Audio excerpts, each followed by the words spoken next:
சகோதரிகளே, இந்த நாளிலும் தேவனுடைய கிருபையினால நாம் அனைவரும் இங்கு கூடி வந்து தொடர்ந்து பாலாக்கும் அருவருப்பினுடைய 4வது பாகத்தை நம்ம இன்னைக்கு பார்க்க இருக்கிறோம். இதற்கு முன்பாக நம்ம பாலாக்கும் அருவருப்பு அப்படிங்கிறது பரிசுத்த ஸ்தலத்தில் ஸ்தாபிக்கப்பட்டிருக்கும் அப்படிங்கிறத மத்தேயு 24 14 15 வசனத்துல படித்தோம். அதன் அடிப்படையில் தானியேல் தீர்க்கதரிசன புத்தகத்தில் போய் நம்ம தேடி வாசிக்கும் போது அதில் ஒரு 5-6 இடத்துல அந்த பாலாக்கும் அருவருப்பை குறித்து சொல்லப்பட்டிருந்துச்சு. அது ஒரு காலக்கணக்கை சொன்னிச்சு. இந்த அன்றாட வழி நீக்கப்பட்டு பாலாக்கும் அருவருப்பு ஸ்தாபிக்கப்படும் நாள் முதலே ஒரு சில காலங்கள் எல்லாம் சொல்லப்பட்டிருந்துச்சு. அதில் ஒரு சின்ன கொம்பு ஒன்று வரும். அது 1260 நாள் அளவும் 3.5 வருடம் அளவும் அது அந்த ஒரு காரியத்துக்குள்ளாக செயல்படும். 42 மாதம் 3.5 வருடம் அல்லது 1260 நாள் அப்படிங்கிறதெல்லாம் ஒரு சில கணக்குகளை பார்த்தோம். அந்த கணக்குகள்லாம் எங்கெங்கெல்லாம் வருதோ அதெல்லாம் பாலாக்கும் அருவருப்புக்குரிய அந்த சின்ன கொம்பா இருக்கிற கேட்டின் மகனாகிய பாவ மனுஷன் அப்படிங்கிற யார் அது? சின்ன கொம்பு யார் அது? ரோம ராஜ்யத்தில் வரக்கூடிய, ரோம ராஜ்யம் இல்ல, ரோம ராஜ்யத்தில் வரக்கூடிய ஒரு கிறிஸ்தவ அமைப்பினுடைய போப்பு மார்க்கம் அப்படிங்கிறதெல்லாம் நம்ம கண்டுபிடிச்சோம்.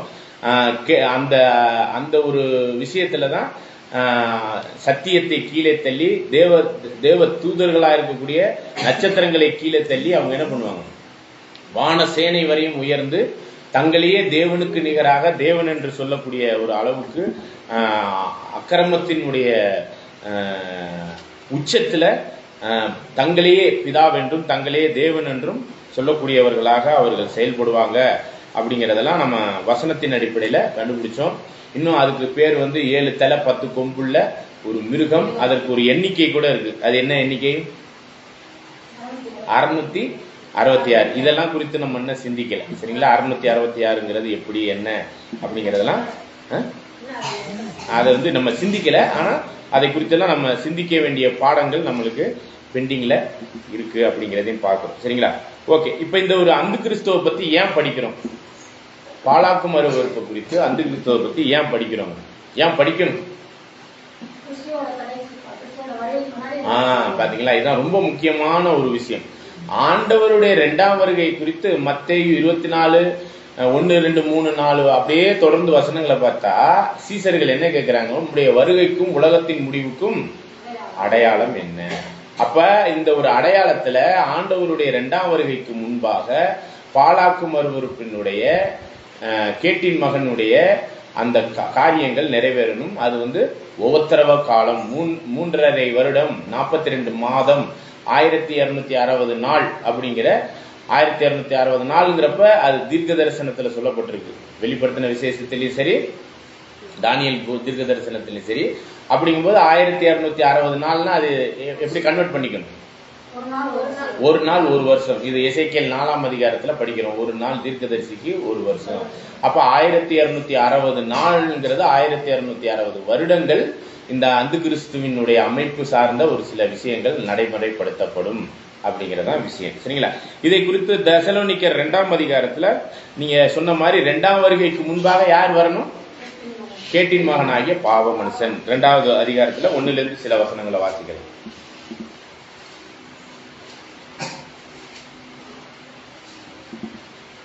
2 தெசலோனிக்கர் 2ஆம் அதிகாரம் 1 சில வசனங்கள்.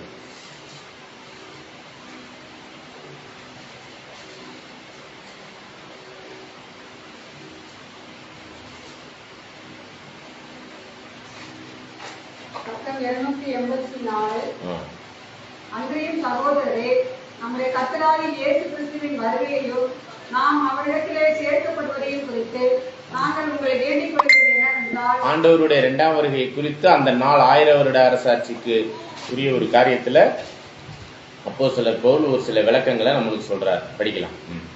ஒரு ஆதியினாலாவது வார்த்தையினாலாவது எங்களிடத்திலிருந்து வந்ததாய் தோன்றுகிற ஒரு நிருபத்தினாலாவது கிறிஸ்துவனுடைய நாள் சமீபமாய் இருக்கிறதாக சொல்லப்பட்டால் உடனே சந்தேகப்படாமலும் கலங்காமலும் இருங்கள். எவ்விதத்தினாலும் ஒருவரும் உங்களை மோசம் போக்காதபடிக்கு எச்சரிக்கையா இருங்கள். ஏனெனில் விசுவாச துரோகம் முந்தி நேரிட்டு கேட்டின் மகனாகிய பாவ மனுஷன் வெளிப்பட்டால் ஒழிய அந்த நாள் வராது. அந்த நாள் கிறிஸ்துவினுடைய 2ஆம் வருகை 1000 வருட அரசாட்சி வராது. அப்ப யார் வரணும்? அதுக்கு முன்னாடி அந்த கிறிஸ்து வரணும். ஓகே, தொடர்ந்து படிக்கலாம். அவன் எதிர்த்து நிற்கிறவனாயும் தேவன் எனப்படுவது எதுவோ ஆராதிக்கப்படுவது எதுவோ அவை எல்லாவற்றுக்கும் மேலாக தன்னை உயர்த்துகிறவனாயும் தேவனுடைய ஆலயத்தில் தேவன் போல உட்கார்ந்து தன்னைத்தானே தேவன் என்றே காண்பிக்கிறவனாயும் இருப்பான். நான் உங்களிடத்தில் இருந்தபோது இவைகளை சொன்னது உங்களுக்கு ஞாபகம் இல்லையா? அவள் தன் காலத்திலே வெளிப்படும்படிக்கு இப்பொழுது அவனை தடை செய்கிறது இன்னதென்றும் அறிந்திருக்கிறீர்கள். அவனை அந்த அந்து கிறிஸ்துவ ஏதோ ஒண்ணு தடை செய்து அதுக்கு ஒரு பேர் கொடுத்தோம். என்னது ஞாபகம் இருக்குங்களா? ஆர் அப்படின்னு ஒரு பேர் கொடுத்தோம். ஆறுங்கிறது ஒண்ணு தடை பண்ணது, அதை தான் கண்டுபிடிச்சோம். ஆறுங்கிறது என்னங்கிறதையும் போன பாடத்துல கண்டுபிடிச்சோம்னு நான் நினைக்கிறேன். சரிங்களா? அப்ப ஏதோ ஒண்ணு தடை செய்து அந்த ஆறுங்கிறது எதுன்னா ரோம ராஜ்யம். முதல் நூற்றாண்டுல கிறிஸ்தவத்தையே தடை பண்ணிக்கிட்டு இருந்தது யாருங்க? ரோம ராஜ்யம். அந்த ரோம ராஜ்யத்திலேருந்து வரக்கூடியதுதான் யாரு? அந்த கிறிஸ்து. அது ரோம ராஜ்யத்திலேருந்து மட்டும் வர்றதில்ல. அந்த சின்ன கொம்புங்கிறது அந்த 4வது மிருகத்திலேருந்து வந்த சின்ன கொம்பு. அப்புறம் ரோம ராஜ்யத்திலேருந்து மட்டும் வர்றதில்ல. எதுல இருந்து வரணும்? அந்த சின்ன கொம்புங்கிற அந்த கிறிஸ்து எதுல இருந்து வரணும் தெரியுங்களா? 2 இடத்துல இருந்து வந்து ஜாயின் பண்ணணும், ஒன்னா சேரணும். சபையிலிருந்து வரணும். புரியுதுங்களா? இதை படிச்சோமா? ஞாபகம் இருக்கா? ஞாபகம் இல்லை. சரி, படிக்கலாம். அப்ப இது அப்படியே நீங்க தெசலோனிக்கேயரை கை வச்சுக்கோங்க. 1 யோவான் 2ஆம் அதிகாரம் 18வது வசனம். 1 யோவான் 2ஆம் அதிகாரம் 18வது வசனம். பக்கம் 326. பிள்ளைகளே, இது கடைசி காலமாய் இருக்கிறது. அந்தி கிறிஸ்து வருகிறான் என்று நீங்கள் கேள்விப்பட்டபடி இப்பொழுதும் அநேக அந்தி கிறிஸ்துக்கள் இருக்கிறார்கள். அதனாலே இது கடைசி காலம் என்று அறிந்திருக்கிறோம். தொடர்ந்து அவர்கள் நம்மை விட்டு பிரிந்து போனார்கள். ஆகிலும் அவர்கள் நம்முடையவர்களாய் இருந்தார்களானால் நம்முடனே நிலைத்திருப்பார்களே. எல்லாரும் நம்முடையவர்கள் என்று வெளியாகும்படிக்கே பிரிந்து போனார்கள்.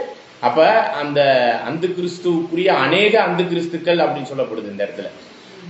ஆதி சபை காலத்திலே இந்த அந்து கிறிஸ்துக்கள் அப்படிங்கிற ஒரு காரியத்துல செயல்பட்டவங்க அப்போஸ்தலர்களுக்கு கீழாக அதற்கு உட்பட்டு செயல்படாம அவர்களை விட்டு பிரிந்து போனார்கள். அப்படிங்கும்போது ஒரிஜினல் அந்து கிறிஸ்துங்கிறது ஒண்ணுதான்.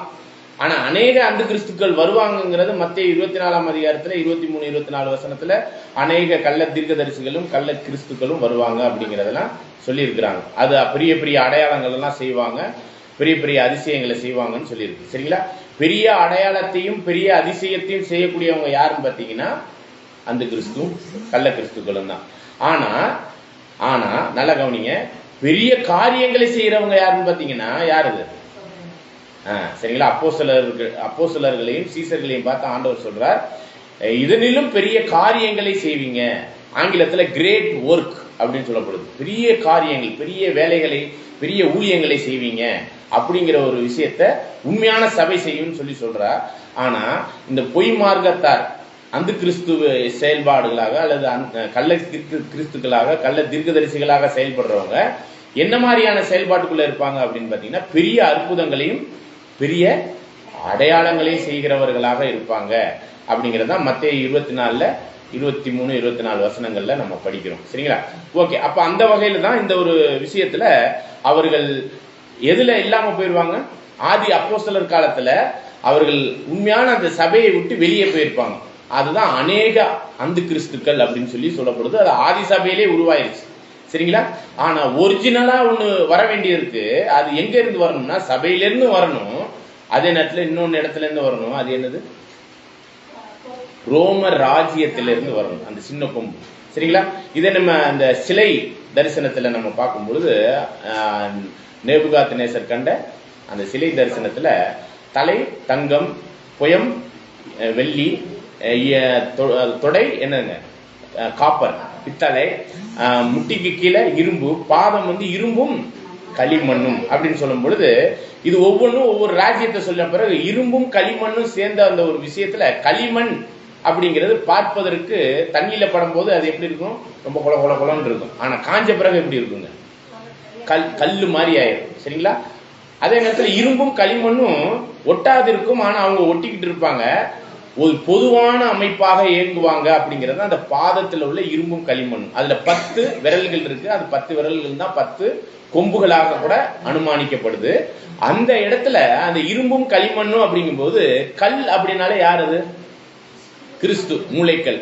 மற்ற ஜீவனுள்ள கற்கள் யாரு? நாம சபையார்கள். லேக்கன் 44. அப்ப கல்லுனாலே கிறிஸ்துவினுடைய சரீரங்கமா இருக்கிற 1,44,000 பேரை அடையாளப்படுத்தும் பொழுது கல்லை போல இருக்கக்கூடிய இன்னொரு விஷயம் எதுன்னு பாத்தீங்கன்னா களிமண். அந்த களிமண் அது இரும்போட சேர்ந்து கல்லு மாதிரி பாக்குறதுக்கு இருக்கும், செயல்படும். அப்படிங்கும் போதுதான் அந்த பாதத்துல ரோமராஜ்யத்தோடு ஜீவனுள்ள கல்லை போல இருக்கக்கூடிய பொய்க்கற்களா இருக்கக்கூடிய களிமண்ணும் சேர்ந்து இருக்கக்கூடிய அந்த விஷயம்தான் என்னது? கல்லுங்கிறது சபைக்குரிய காரியமாகவும் கிறிஸ்துவுக்குரிய காரியமாகவும் இருக்கு. இங்க இரும்புங்கிறது எதை அடையாளப்படுத்துது? ரோம ராஜ்யம். அப்ப ரோம ராஜ்யமும் கிறிஸ்தவமும் சேர்ந்து இயங்கக்கூடிய ஒரு அமைப்பு ரீதியான ஒரு காரியம் தான் என்னன்னு பாக்குறோம், அந்த கிறிஸ்து, அந்த சின்ன கொம்பு அப்படிங்கிறத 7ஆம் அதிகாரத்துல, தானியேல் 7ஆம் அதிகாரத்திலையும் நம்ம பார்க்கிறோம். சரிங்களா? அப்ப ரெண்டு விஷயத்தினுடைய மிங்கிலிங் தான், அதாவது ரோமராஜ்யமும் கிறிஸ்தவ அமைப்பும் சேர்ந்து இயங்கக்கூடிய ஒரு தலைமையகம் தான் எதுன்னு பாக்குறோம், போப்பு மார்க்கம். அதனாலதான் ஆர்சி அப்படிங்கிறதுக்கான, ஆர்சி சர்ச் அப்படிங்கிறதுக்கான ஒரு விஷயத்துல ரோமன் கேத்தலிக் சர்ச் அப்படிம்பாங்க. ரோமன்னா ரோமராஜ்யம், கேத்தலிக்னா பொதுவான, சர்ச்னா சபை. அப்ப ரோமர்களுக்கும் சபைக்கும் பொதுவான ஒரு அமைப்பாக இயங்கக்கூடிய ஒரு விஷயத்தை தான் இங்க இரும்பும் களிமண்ணும் ஒன்னாக சேர்ந்து இயங்கக்கூடிய ஒரு விஷயமாக அங்க சொல்லப்படுது. சரிங்களா? அப்ப இதுதான் நம்ம இந்த இடத்துல நம்ம புரிந்து கொள்கிறோம். சரிங்களா? அப்ப அந்த கிறிஸ்து அப்படிங்கிற ஒரு விஷயம் எங்கேருந்து ஆரம்பிச்சு எதுல சேர்ந்து அவங்க செயல்படணும்? ரோம ராஜ்யத்திலிருந்து, சபையிலிருந்து சேர்ந்து இயங்கக்கூடிய ஒரு விஷயம். சரிங்களா? ஆனா அது அப்போஸ்தலர் காலத்துல நம்ம தெசலோனிக்கர்ல படிச்சோம். அது எப்படி படிச்சோம்? நம்ம அந்த கிறிஸ்துவ கேட்டின் மகனாகிய பாவ மனுஷன் வராதபடிக்கு இப்ப ஏதோ ஒண்ணு தடை பண்ணிக்கிட்டு இருக்கு அப்படின்னு சொல்லி நம்ம படிச்சோம் இல்லைங்களா? ஏதோ என்ன ஒரு விஷயத்தை தடை பண்றதா நம்ம பார்த்தோம். ஏதோ ஒரு விஷயம் ஒண்ணு தடை பண்ணிக்கிட்டு இருக்கு. அந்த தடை பண்ற விஷயம் தான் என்னன்னு பாத்தீங்கன்னா, ஆதி அப்போஸ்தலர் காலத்துல கிறிஸ்தவத்தை தடை பண்ணி கொண்டிருந்தது எதுன்னு பாத்தீங்கன்னா, எது? ரோம ராஜ்யம். சரிங்களா? அன்னைக்கு இருந்த செசார்கள், சரிங்களா, ரோம ராஜ்யத்தை ஆண்டு கொண்டிருந்த செசார்கள் இந்த கிறிஸ்தவத்தை ரொம்ப ஒடுக்குனாங்க. திபுருசீசஸ் அப்படிங்கிற ஒரு சில ராஜாக்கள்லாம் ரொம்ப கொடுமையா நடத்தினாங்க. ஏறக்குறைய ஒரு 300 ஆண்டுகள் வரையும் கிறிஸ்தவமானது ஒடுக்கப்பட்டு அநேகர் ரத்த சாட்சிகளாக மரிச்சாங்க இந்த ரோம ராஜ்யம் ஒடுக்குதல்னால. சரிங்களா? ஏறக்குறைய கான்ஸ்டாண்டினோபிள் அப்படிங்கிற ஒரு ராஜா வர்ற வரையும் ரோம ராஜ்யத்துல இந்த ஒரு கிறிஸ்தவமானது ஒடுக்கப்பட்டது. அந்த கிறிஸ்தவத்துக்குள்ளதான் யாரு இருந்தா? இந்த கிறிஸ்தவத்துக்குள்ளதான் யாரு இருந்தா? அந்த கிறிஸ்துவம் இருந்துச்சு. சரிங்களா? அப்ப இதுதான் நம்ம படிக்கும் பொழுது 2 தெசலோனிக்கர் 2ஆம் அதிகாரத்துல 4வது வசனம் படிங்க. அவன் எதிர்த்து நிற்கிறவனாயோ, தேவன் எனப்படுவது எதுவோ, ஆராதிக்கப்படுவது எதுவோ, அவன் எல்லாவற்றுக்கும் மேலாக தன்னை உயர்த்துகிறவனாயோ, தேவனுடைய ஆலயத்தில் தேவன் போல உட்கார்ந்து தன்னைத்தானே தேவன் என்று காண்பிக்கிறவனாயும் இருப்பான். நான் உங்களிடத்தில் இருந்த போது இவைகளை சொன்னது உங்களுக்கு ஞாபகம் இல்லையா? அவன் தன் காலத்திலே வெளிப்படும்படி. பாருங்க, அவன் தன் காலத்திலே வெளிப்படும்படிக்கு. அப்பனா அவனுக்குன்னு ஒரு காலம் இருக்கு, அப்பதான் அவன் வெளிப்படுவான் அப்படிங்கறத நம்ம இந்த இடத்துல பாடமா பாக்குறோம், வசனமா பாக்குறோம். சரிங்களா? அப்ப ஏதோ ஒண்ணு என்ன பண்ணிக்கிட்டு இருக்கு? தடை பண்ணிக்கிட்டு இருக்கு. அந்த தடை பண்ணிக்கிட்டு இருக்கிற அந்த ஆறுங்கிற ஒரு இதை சொன்னோம். அது என்னது? ரோம ராஜ்யம். சரிங்களா? நல்லா கவனிங்க. ரோமன் கேத்தலிக் சபை இல்ல, அப்ப எல்லாம் ரோமன் கேத்தலிக் சபையை உருவாகல. அப்ப அதை தடை பண்ணி கொண்டிருந்தது என்னன்னு பாத்தீங்கன்னா ரோம ராஜ்யம். சரிங்களா? ஓகே, தொடர்ந்து வாசிங்க. இப்பொழுது அவனை தடை செய்கிறது இன்னதென்றும் அறிந்திருக்கிறீர்களே. அக்கிரமத்தின் ரகசியம் இப்பொழுதே கிடையாது. பாருங்க, அக்கிரமத்தின் ரகசியம், இந்த அந்த கிறிஸ்துவினுடைய அக்கிரமமான அந்த செயல்பாடு, அந்த கேட்டின் மகனுடைய செயல்பாடு, விசுவாச துரோகம் முந்தி நேரிட்டு சத்தியத்தை கீழே தள்ளக்கூடிய ஒரு விஷயத்துல பொய்க்கு சாய்ந்து போகிற ஒரு விஷயம் எல்லாம் ரகசியமா செயல்பட்டு இருந்துச்சு. ஏன்னா அதை தடை பண்ணது ரோம ராஜ்யம். சரிங்களா? அதான் நம்ம வெளிப்படுத்தின விசேஷம் 12ஆம் அதிகாரத்துல ஒரு தீர்க்க தரிசனமாவே பார்க்க போறோம். சரிங்களா? தொடர்ந்து வாசிக்கலாம் பாருங்க. ஆனாலும் தடை செய்கிறவன் நடுவிலிருந்து நீக்கப்படும் முன்னே அது வெளிப்படாது. அப்ப தடை செய்றவன் அவன் நீக்கி தள்ளி வச்சிடணும், அவனுக்கு பவர் இல்லாம ஆக்கிடணும். அப்ப அந்த தடை செய்யறவன் யாருன்னு பார்த்திருக்கிறோம் நம்ம. ரோம ராஜ்யம் என்ன ஆகும்னா அந்த தடை செய்யக்கூடிய அந்த நிலைமையிலிருந்து நீக்கப்பட்டு விடும், அது பவர் இழந்து விடும் அப்படின்னு கூட வச்சுக்கோங்க. அந்த பவரா 1ஆம் நூற்றாண்டுல ஆண்டவரை கொண்டதே எந்த ராஜ்யம் தெரியுங்களா? ரோம ராஜ்யம் தான். சரிங்களா? அப்ப பிளாத்துங்கிறவர் யாரு? ஒரு கவர்னர். சரிங்களா. அவர் கவர்னரா இருந்து அந்த ரோமராஜ்யத்தினுடைய தலைமையில தான் புறஜாதிகளிடத்திலே நம்முடைய ஆண்டவர் ஒப்பு கொடுக்கப்பட்டு யூதர்களால் அங்க என்ன பண்ணப்படுறார், சிலுவையிலே கொல்லப்படுகிற ஒரு விஷயம்லாம் நடக்குது. சரிங்களா. இதெல்லாம் குறித்து தானியேல் 9ஆம் அதிகாரத்துல கூட தீர்க்க தரிசனங்கள் இருக்கு. சரிங்களா. ஓகே, நம்ம ஏற்கனவே நம்ம பார்த்துட்டோம், கிறிஸ்துமஸ் அப்படிங்கிற ஒரு விஷயத்துல கூட நம்ம இதெல்லாம் பார்த்துட்டோம். ஓகே, அப்ப அந்த வகையில தான் இந்த இடத்துல நம்ம என்ன காரியத்தை நம்ம சிந்திக்கிறோம் பார்க்கிறோம் அப்படிங்கும்போது, இந்த அக்கிரமத்தின் ரகசியம் ஆதி சபையிலே செயல்பட ஆரம்பிச்சிருச்சு. அநேக அந்த கிறிஸ்துக்கள் உண்மையான சபையிலிருந்து வெளியேறிக்கிட்டு இருந்தாங்க. ஆனா ஒரிஜினலா இருக்கக்கூடிய எது, ரோமராஜ்யத்திலிருந்தும் கிறிஸ்துவத்திலிருந்தும் இணைந்து செயல்படக்கூடிய போப்பு மார்க்கம் அப்படிங்கிற ஒரு விஷயம் அந்த நேரத்துல வெளிப்படாம இருந்ததுக்கு காரணமே இந்த ரோமராஜ்யம் தான். ஏன்னா ரோமராஜ்யமும் கிறிஸ்தவமும் சேர்ந்து இயங்கக்கூடிய ஒரு அமைப்பு தான் இந்த கேட்டின் மகனாகிய பாவ மனுஷன்கிற கொம்பு. சரிங்களா. ஓகே, இப்ப நம்ம தொடர்ந்து படிக்கலாம் பாருங்க அந்த ஒரு விஷயத்த. அந்த அக்கிரமக்காரனுடைய வருகை சாத்தானுடைய செயலின்படி சகல வல்லமையோடும் அடையாளங்களோடும் பொய்யான அற்புதங்களோடும் கெட்டு போகிறவர்களுக்குள்ளே அநீதியினால் உண்டாகும் சகலவித வஞ்சகத்தோடும் இருக்கும். ரட்சிக்கப்படத்தக்கதாய் சத்தியத்தின் மேலுள்ள அன்பை அவர்கள் அங்கீகரியாமல் போனபடியால் அப்படி நடக்கும். அப்ப பாருங்க, உண்மையான சத்தியத்தை அவர்கள் அங்கீகரிக்க மாட்டாங்க. கட்டுக்கதைகளுக்கும் பொய்யுக்கும் சொந்த பிரமாணங்களுக்கும் வசனத்துக்கு எதிரடையா நின்று சுய ஞானம் அப்படின்னு சொல்லப்படுது. வசனத்துல பாத்தீங்கன்னா யாக்கோப்பு 3ஆம் அதிகாரத்துல 15-16 வசனத்துல படிச்சீங்கன்னா சுய ஞானத்துல உலக பிரகாரமான அறிவுல செயல்படுவாங்க. அந்த வசனத்தை கூட படிங்க. யாக்கோப்பு 3ஆம் அதிகாரம் 15-16.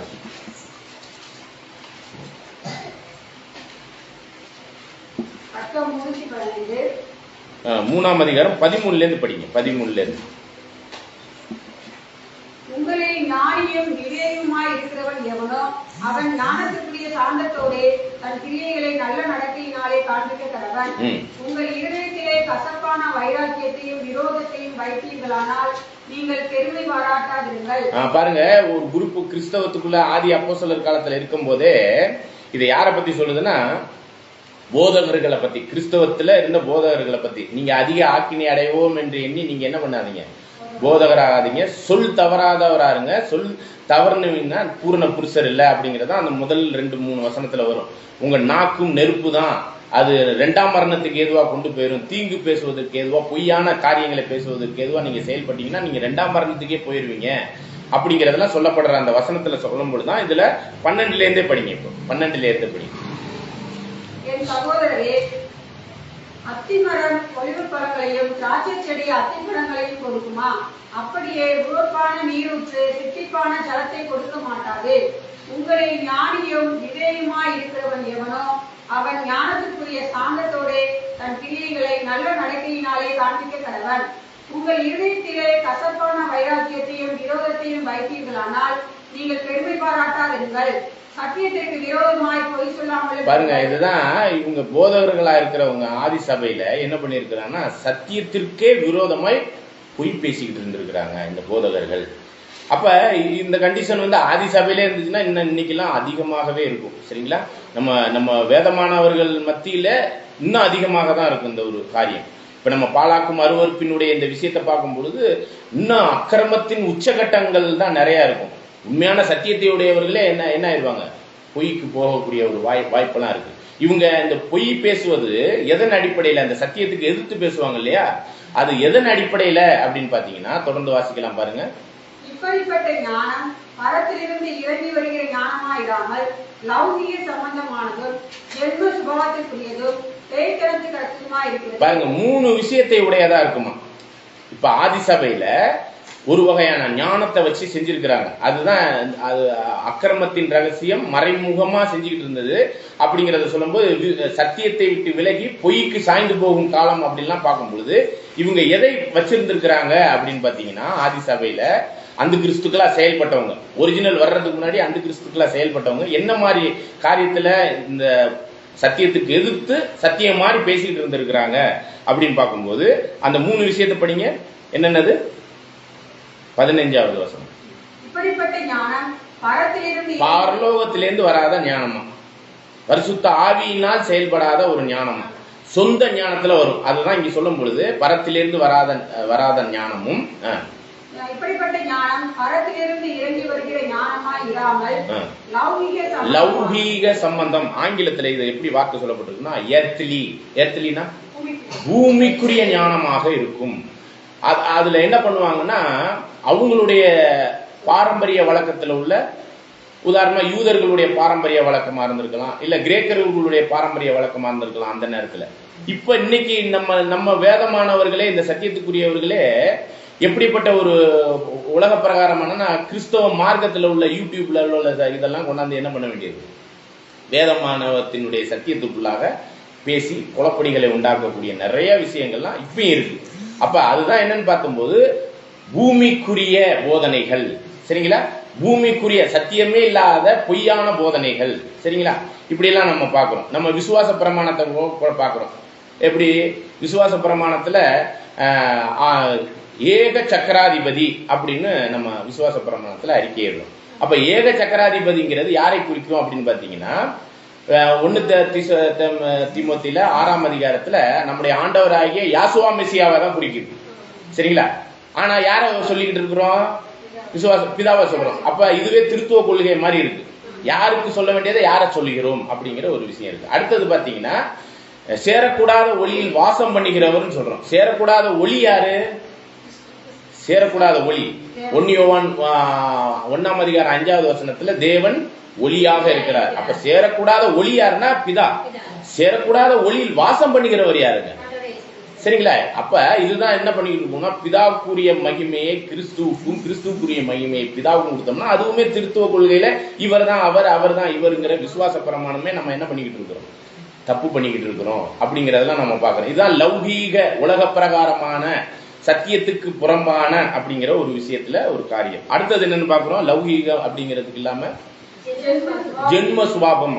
அது எப்படின்னு பாத்தீங்கன்னா சென்சுவல் அப்படின்னு சொல்லப்படுது. அதாவது நம்ம இயற்கையாவே ரத்தத்துல ஏத்தி இருக்கும் ஒரு சில தப்பான குணலட்சணங்கள் நம்ம பாரம்பரியத்துல, சரிங்களா. உலக பிரகாரமானங்கிறது ஒண்ணு, அதுக்கப்புறம் பாரம்பரியமா நம்ம கத்திருக்கிறது. நம்ம இந்தியாவை பொறுத்தவரையிலும் சமுதாய ரீதியான ஏற்றத்தாழ்வு, பணக்காரன் ஏழை, ஜாதி ரீதியான கொள்கை, மத ரீதியான கொள்கை, இது மாதிரியான விஷயத்துல பாரம்பரியத்துல நம்ம ஏத்தி வச்சிருப்போம் பாத்தீங்களா. அந்த மாதிரியான அநேக விஷயங்கள்லாம் இருக்குது. இதுக்கு நான் எக்ஸாம்பிளுக்கு சொல்றேன். அப்ப அந்த சென்சேஷனல் அப்படின்னு சொல்லும் போது இந்த ஒரு காரியத்தின் அடிப்படையில என்ன பண்ண வேண்டியது, அந்த பரத்துக்கு எதிரான சத்தியத்திற்கு எதிரான பொய்யை பேசி பரத்துக்கு எதிரான காரியத்துல அவங்க உலக பிரகாரமான ஞானத்துலதான் நம்ம வேதமானவர்களே செயல்படக்கூடிய ஒரு விஷயம்லாம் இருக்கு. இன்னைக்கு பாத்தீங்கன்னா ஓப்பனா சொல்லணும்னா கேஸ்ட் எல்லாம் நிறைய பாக்குறாங்க வேதமானவர்கள். அதெல்லாம் எவ்வளவு பெரிய தப்பு இருக்கு பாருங்க. அப்ப அதனுடைய தன்மையெல்லாம் ரொம்ப மோசமான ஒரு கேரக்டரா செயல்படுறதெல்லாம் நம்ம பார்க்கிறோம், சரிங்களா. தொடர்ந்து வாசிக்கலாம் பாருங்க. பேய்த்தனத்துக்கு ஆங்கிலத்துல டொமினிக் அப்படின்னு சொல்லப்படுது, சரிங்களா. அப்ப நம்ம திமோத்தியில கூட ஒரு வசனம் படிக்கிறோம். எப்படி படிக்கிறோம் அப்படின்னு பாத்தீங்கன்னா 1 தீமோத்தி 4ஆம் அதிகாரத்துல 1ல இருந்து சில வசனங்களை படிக்கலாம். 1 தீமோத்தி 4ஆம் அதிகாரத்துல 1ல இருந்து சில வசனங்கள்.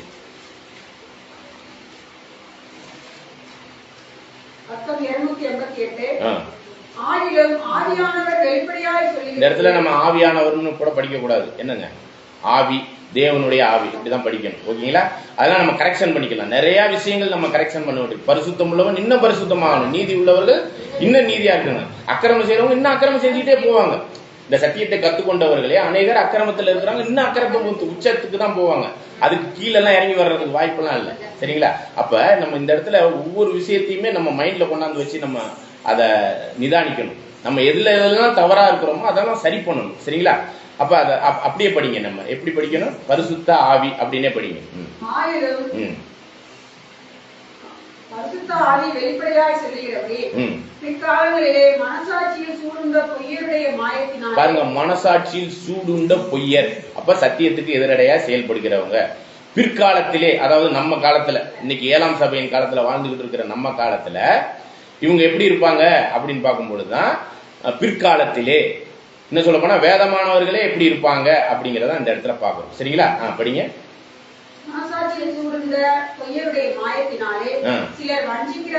பாருங்க, சிலர் வஞ்சிக்கிற ஆவி. அப்பனா இதுதான் எனது டொமினிக் அப்படிங்கிற பேய்த்தனம். சரிங்களா? அப்படிப்பட்டவருக்கு வஞ்சிக்கப்பட்டு போயிடுவாங்க. சத்தியத்தை கற்று இருப்பாங்க, ஆனா அந்த வஞ்சனையின் ஆவியில என்ன ஆயிருப்பாங்க? வஞ்சிக்கப்பட்டிருப்பாங்க. பொய்யான காரியத்துக்கு என்ன பண்ணிருப்பாங்க பாருங்க, தொடர்ந்து வாசிங்க பாருங்க. பிசாசின் பேய்த்தனத்தின் உபதேசத்துக்கு செவி கொடுத்து போவாங்க. இன்னைக்கு பாத்தீங்கன்னா வேதமானவர்கள் மத்தியில நிறைய முரண்பாடானதெல்லாம் இருக்குது. 1916 வரை உள்ளதான் வாட்ச் டவரினுடைய சத்தியங்கள். அதுக்கு மேல உள்ளதெல்லாம் நம்ம ஆராய்ச்சி பாடங்களா ஏத்துக்கலாமா ஒழிஞ்சு அதுக்கு முன்னாடி உள்ளதெல்லாம் நம்ம ஏத்துக்க முடியாது. ஏன் அப்படின்னாக்க அதுக்கு பின்னாடி உள்ளதை ஏத்துக்க முடியாது. ஏன்னா நிறைய தவறான போதனைகள்லாம் இப்ப வேதமானவர்கள் மத்தியில வந்துருச்சு. அது 1916 வரை ஏன் சொல்றோம் அப்படின்னா, நம்முடைய முதன்மையான ஊழியக்காரராக இருக்கிற சார்லஸ் டேஸ் ரசல், அவர் 7ஆம் சபைக்கு முதன்மையான ஊழியக்காரராக இருந்து அவர் ஒரு தேவனுடைய தூதராகவும் இருந்து செயல்பட்டிருக்கிறார். வாட்ச் டவரினுடைய ரீப்ரின்ஸின் அடிப்படையில உண்மையும் உத்தமமான அந்த ஊழியக்காரர் யார் அப்படின்னு சொல்லும் பொழுது நம்ம ஏற்கனவே நம்ம ஒரு சில காரியங்களை சிந்திச்சிருக்கிறோம். அது யாருன்னா வாட்ச் டவர் பைபிள் சொசைட்டி தான் அந்த உண்மையும் உத்தமமான ஊழியக்காரர்கள் அப்படின்னு சொல்லி ரீப்ரின்ஸே இருக்கிறதெல்லாம் நம்ம வாசிச்சிருக்கிறோம். அப்ப அதுல முதன்மையான ஊழியத்தை யார் பண்ணியிருக்கிறார்? நம்மளுடைய வாட்ச் டவரினுடைய சார்லஸ் டேஸ் ரசல், அமெரிக்காவை சார்ந்தவர். ஏற்கனவே நம்ம அதை குறித்து தான் சிந்திச்சிருக்கிறோம். அவருடைய காரியங்களுக்கு அடுத்த விஷயம் 1916க்கு அப்புறம் வந்ததெல்லாம் நாம் ஆராய்ச்சி பாடங்களா ஏற்றுக்கொள்ளலாம் ஒழிஞ்சு நிறைய பேய்த்தனங்களுக்கான போதனை. அதன் அடிப்படையில் பார்த்தீங்கன்னா லேமன்ஸ்னு ஒரு குரூப் வந்திருக்கிறாங்க, ஜெகோவா விட்னஸ்ன்னு வந்திருக்கிறாங்க, அட்வான்டிஸ்ட் மூவ்மெண்ட் வந்திருக்கிறாங்க. இதே மாதிரி பைபிள் ஸ்டூடெண்ட்லேயே ராஜ்யம் வரலன்னு ஒரு குரூப் இருக்கிறாங்க. ஆண்டவர் 2ஆம் வருகையில வந்துட்டா ராஜ்யம் வரலன்னு ஒரு குரூப் இருக்கிறாங்க. ராஜ்யத்தை ஏற்றுக்கொண்டாலும் இன்னும் அநேக விஷயத்துல அந்த பேய்த்தனத்திற்குரிய போதனையில மாட்டிக்கிட்டு இருக்கிறாங்க. எலெக்ஷன் கான்செப்ட்லயும் நம்ம எல்லாம் எப்படி பண்றோம்? ஏக மனதுல 100% வாக்கெடுப்புல பண்றோம். 75% அப்படிங்கிறது ஞானம் அப்படின்னு சொல்லி சொல்லப்படுது. ஆனா 100%க்கு கீழே போனாலே இது கிறிஸ்துவின் சபையில நடக்கவே கூடாது அப்படிங்கிறத வால்யூம்ல எல்லாம் சொல்லியிருக்கிறார். சரிங்களா? பெரும்பான்மை போதுமானதல்ல அப்படிங்கிற ஒரு தலைப்பை சொல்லும் பொழுது அப்ப இதுதான் என்னன்னா, நம்மளுடைய குறைபாட்டின் நிமித்தம், நம்மளுடைய இச்சகத்தினுடைய சூழ்நிலையின் நிமித்தம் இது மாதிரியான குறைகள்லாம் நம்மளுக்குள்ள தேவனுக்கு எதிரான காரியங்கள் எல்லாம் நிறைய இருக்கிறத பார்க்கணும். இன்னும் எக்ஸ்ட்ரீமா போய் இப்ப என்ன பேசிக்கிட்டு இருக்கிறாங்கன்னா, இது வந்து ஃபாரின் பிரதர்ஸுமே இப்படிதான் பேசுறாங்க. பிதாவாகிய தேவனுக்கு 1,44,000 பேர் இன்னார் என்று தெரியாது அப்படின்னு கூட பேசிக்கிட்டு இருக்கிறாங்க. பேர் சொல்லி அழைத்திருக்கிறேன்னு சொல்றாரு. கரு உருவாகிறதுக்கு முன்னாடியே நம்மள முன்குறித்திருக்கிறேன், உலக தோற்றத்துக்கு முன்னாடி. இதெல்லாம் நம்ம பார்க்கும் பொழுது நம்ம தேவனுடைய தன்மையை, அவருடைய பவரை டீக்ரேட், அதாவது அவரை கீழ்படுத்தக்கூடிய அளவுக்கு பேய்த்தனமான போதனைகள்லாம் நிறைய வந்துகிட்டு தான் இருக்கு. சரிங்களா? இன்னைக்கு நிறைய இருக்கு, அதை பத்தி நம்ம லிஸ்ட் போட்டுக்கிட்டே இருக்கலாம். அப்ப அதுல உள்ள காரியங்களின் அடிப்படையில தான் பிற்காலங்களில் மனசாட்சியில் சூடு உண்டவர்கள் இந்த சத்தியத்திற்கு எதிராக என்ன பண்ணுவாங்க? போதனைகளை செய்வாங்க. சரிங்களா? தொடர்ந்து வாசிக்கலாம் பாருங்க. பாருங்க, உண்மையான சத்தியம் அப்படிங்கிற பைபிள் மற்றும் 1916க்குரிய அந்த சத்தியங்கள் இருக்கு வாட்ச் டவரினுடைய போதனைகளுக்கெல்லாம் விட்டு விலகி அதற்கு எதிரடையாகவே செயல்படுவார்கள். அப்படிதான் நம்ம இதை எடுத்துக்கணும். சரிங்களா? ஓகே, தொடர்ந்து வாசிக்கலாம் பாருங்க.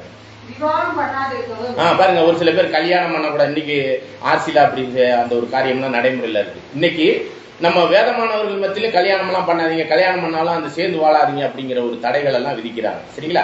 அது மாதிரியான காரியங்களையும் நம்ம பார்க்கணும். சரிங்களா? கல்யாணத்தினுடைய முக்கியத்துவமே வேகுறவர்கள் கல்யாணம் பண்ணி ஆகணும், இல்லைன்னா கல்யாணமே பண்ண வேண்டியதில்லை. ஆனா வெந்து கொண்டு கல்யாணத்திற்குரிய ஒரு விஷயத்துல வெந்து கொண்டு கல்யாணம் பண்ணாம இருந்தும், இல்ல கல்யாணம் பண்ணிக்கிட்டு அந்த ஒரு காரியத்துக்கு உட்படாம இருந்தாலும் அது என்னதான் ஆகும்? அடுத்தடுத்த பாவங்களுக்கு நம்மளை வழி நடத்தும். அதனால நம்ம தேவன் அனுமதிச்சிருக்கிற அந்த காரியத்திற்கு நம்ம உட்பட்டு அதனுடைய விஷயமாக தான் நம்ம செயல்படணும். தொடர்ந்து வாசிக்கலாம் பாருங்க. விசுவாசிகளும் சத்தியத்தை அறிந்தவர்களும் ஸ்தோத்திரத்தோட அனுபவிக்கும்படி தேவன் படைத்த போஜன பதார்த்தங்களை விளக்கவும் வேண்டும் என்று அந்த பொய்யை கட்டளையிடுவார்கள். இது மாதிரி காரியங்கள் ஆதி அப்போஸ்தலர் காலத்துல ஒரு சில விஷயம் லேசா இருந்திருக்கு. ஆனா ஆர்சிங்கிற அந்த ரோமன் கேத்தலிக் சபையினுடைய இதுல என்ன பண்ணுவாங்க? லென்த்தி டேஸ் அப்படின்னு சொல்லிட்டு 40 நாளைக்கு என்ன பண்ண மாட்டாங்க? நான்வெஜ் எல்லாம் சாப்பிட மாட்டாங்க. ஆனா ஃபாதர்கள்லாம் சாப்பிடுவாங்க. அதே மாதிரியான முகாந்திரம்லாம் ஒரு சில விஷயங்கள் நம்மளுக்குள்ளே வரலாம். அதெல்லாம் நம்ம என்ன பண்ணிக்கணும்?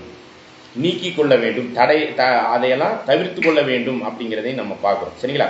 அதே மாதிரி 2 தீமோத்தேயு 4ஆம் அதிகாரம் 1லிருந்து சில வசனங்களையும் நம்ம வாசிக்கலாம். இந்த பேய்த்தனத்துக்கான போதனையில எப்படியெல்லாம் வழி விலகி போவாங்க அப்படிங்கிறதுக்கான ஒரு விஷயத்தை தான் நம்ம பார்க்கிறோம். இதுதான் என்னதுன்னா அக்கிரமத்தின் ரகசியம் ஆதி சபையிலே நடந்துச்சு அப்படிங்கறதனுடைய முகாந்திரத்துல இதெல்லாம் பார்க்கணும். படிங்க. நான் தேவனுக்கு முன்பாகவும் உயிரோடு இருக்கிறவர்களையும் மரித்தவர்களையும் நியாயத்திற்கு போகிற கர்த்தராகிய இயேசு கிறிஸ்து முன்பாகவும் அவருடைய பிரசன்னமாகுதலையும் அவருடைய ராஜ்யத்தையும் சாட்சியாக வைத்து கட்டளையிடுகிறதாவது. அதாவது இரண்டாம் வருகையும் அவருடைய வெளியரங்கமான ராஜ்யத்தையும் சாட்சியாக வைத்து நான் உங்களுக்கு ஒரு சில முக்கியமான இன்ஃபர்மேஷன் தர்றேங்கிறார். ஆனா இது இந்த ஆண்டவருடைய இரண்டாம் வருகை வெளியரங்கமான ராஜ்யத்துக்கு முன்பாக ஒரு சில மோசமான காரியங்கள்லாம் நடக்கணுங்கிறதுனாலதான் இதெல்லாம் என்ன பண்றாரு, நம்மளுக்கு வெளிப்படுத்துறாரு. படிங்க. சமயம் வாய்த்தாலும் வாய்க்காவிட்டாலும் ஜாக்கிரதையாய் திருவசனத்தை பிரசங்கம் பண்ணேன். எல்லா நீடிய சாந்தத்தோடும் உபதேசத்தோடும் கண்டனம் பண்ணி கடிந்து கொண்டு புத்தி சொல்லு. அப்ப நீங்க ஒருத்தரை கண்டனம் பண்ணி கடிந்து கொண்டு புத்தி சொன்ன நேசிக்கப்படுவீங்களா? எல்லாராலையும் வெறிக்கதான் படுவோம். சரிங்களா? நீதியை சொன்னோம்னா, சத்தியத்தை சொன்னோம்னா, வசனத்தை சொன்னோம்னா அதெல்லாம் உங்களோட வச்சுக்கோங்க. இப்படிதான் நம்மள்ட்ட பேசுறாங்க. அமைப்பு ரீதியாகவே இப்படிதான் பேசுறாங்க. சரிங்களா? ஒரு சில வேதமானவர்களே இப்படிதான் பேசுறாங்க. அதெல்லாம் உங்ககிட்ட வச்சுக்கோங்க. அமைப்புக்கு கீழ்ப்படிங்க, அமைப்பு சொல்றதை கேளுங்க, வசனத்தெல்லாம் விடுங்க அப்படிங்கிறதே பேசுறாங்க. ஓப்பனா பேசுறாங்க. அப்ப நம்ம இதெல்லாம் நம்ம என்ன பண்ண வேண்டியிருக்கு?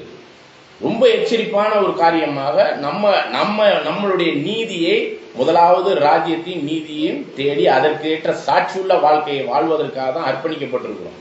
அந்த பலியின் ஜீவியத்துல நம்ம அக்கிரமத்திற்குரிய ஒரு ரகசியத்துல நடந்து கொண்டிருக்கிற இப்படிப்பட்ட ஒரு விஷயத்துக்கெல்லாம் நம்ம உடந்தையா போக முடியுமா? ஒரு சில பேர் காசை கொடுத்து நம்மள என்ன சொல்றாங்கன்னா, நீங்க வசனத்தின்படிதான் கரெக்டா தான் இருக்கிறீங்க, நீதியா இருக்கிறீங்க, ஆனா என்ன பண்ணுங்க, தப்புன்னு சொல்லி மன்னிப்பு கேளுங்கன்னு கூட சொல்றாங்க. அப்ப இதெல்லாம் எப்படி இருக்கு அப்படின்னு பாத்தீங்கன்னா, காசுக்காக யூதாஸ் காட்டி கொடுத்தாப்புல இல்ல, அந்த மாதிரி காட்டி கொடுக்கறதுக்கான முகாந்திரத்தையும் நம்மள்கிட்ட தேடுறாங்க. இப்ப நம்ம என்ன பண்ண வேண்டியிருக்குன்னா, எவ்வளவு பாடு வந்தாலும் துன்பம் வந்தாலும் நம்ம இதுல என்ன பண்ண வேண்டியிருக்கு? நீதியை நீதியாகவே பிரசங்கிக்க வேண்டும். அதுதான் இந்த வசனம் சொல்லுது. இரண்டாவது வசனத்தை திரும்ப படிங்க. சமயம் வாய்த்தாலும் வாய்க்காவிட்டாலும் ஜாக்கிரதையாய் திருவசனத்தை பிரசங்கம் பண்ணேன். எல்லா நீதிய சாந்தத்தோடும் உபதேசத்தோடும் கண்டனம் பண்ணி கடிந்து கொண்டு புத்தி சொல்லு. ஏனென்றால் அவர்கள் ஆரோக்கியமான பாருங்க, ஏன் அப்படி சொல்லணும் அப்படின்னு சொல்றாருன்னா, ஆம் என்றால் ஆம், இல்லை என்றால் இல்லை. மிஞ்சினவைகள்லாம் என்னன்னு சொல்லிட்டாரு மத்தேயுவிலே 5ஆம் அதிகாரம் 6ஆம் அதிகாரத்துல தீமையா இருக்குன்னு சொல்லிட்டாரு. ஆம் என்றால் ஆம், இல்லை என்றால் இல்லை. யாக்கோபுலையும் சொல்லி இருக்கிறாரு. சரிங்களா? அப்ப எப்படிப்பட்டவங்களா இருப்பாங்க இந்த பேய்த்தனத்துக்குரியவர்களும் லௌகீக ஞானத்தை உடையவர்களும்? அப்புறம் என்னதுங்க, இன்னொன்னு படிச்சோம், 3 விஷயம். பரத்திலிருந்து வராத ஞானமோ அப்படின்னு சொல்லிட்டு, இல்ல லௌகீக ஞானம், அடுத்தது என்னது பேய்த்தனம், இன்னொன்னு என்ன படிச்சாங்க, பாரம்பரிய வழக்கத்துக்குரிய ஒரு வார்த்தையா இருந்துச்சு. அந்த வார்த்தை சென்சேஷனல் அப்படின்னு சொல்லி சொல்லப்பட்டது. யாக்கோப்பு 3ஆம் அதிகாரம் 15வது வசனம். யாக்கோப்பு 3ஆம் அதிகாரம் 15வது வசனம்.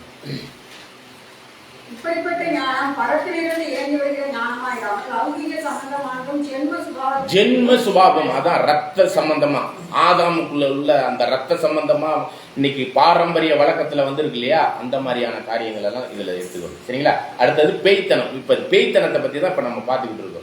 அப்ப அந்த பேய்த்தனத்துக்குரிய ஒரு விஷயம் தான் 2 தீமோத்தேயுல 4ஆம் அதிகாரத்துல 3வது வசனம் படிக்கிறோம். படிங்க. ஏனென்றால் அவர்கள் ஆரோக்கியமான உபதேசத்தை பொறுக்க மனதில்லாமல் செவித்தினை உள்ளவர்களாகி. பாருங்க, ஆரோக்கியமான உண்மை சத்தியம் அப்படின்னா பைபிள் 1916 வரையும் உள்ள சத்தியங்கள். வாட்ச் டவர் பைபிள் மற்றும் ட்ராக் சொசைட்டியினுடைய 1916 வரையும் இருக்கிற சத்தியங்கள் மட்டும்தான் என்ன சத்தியம்?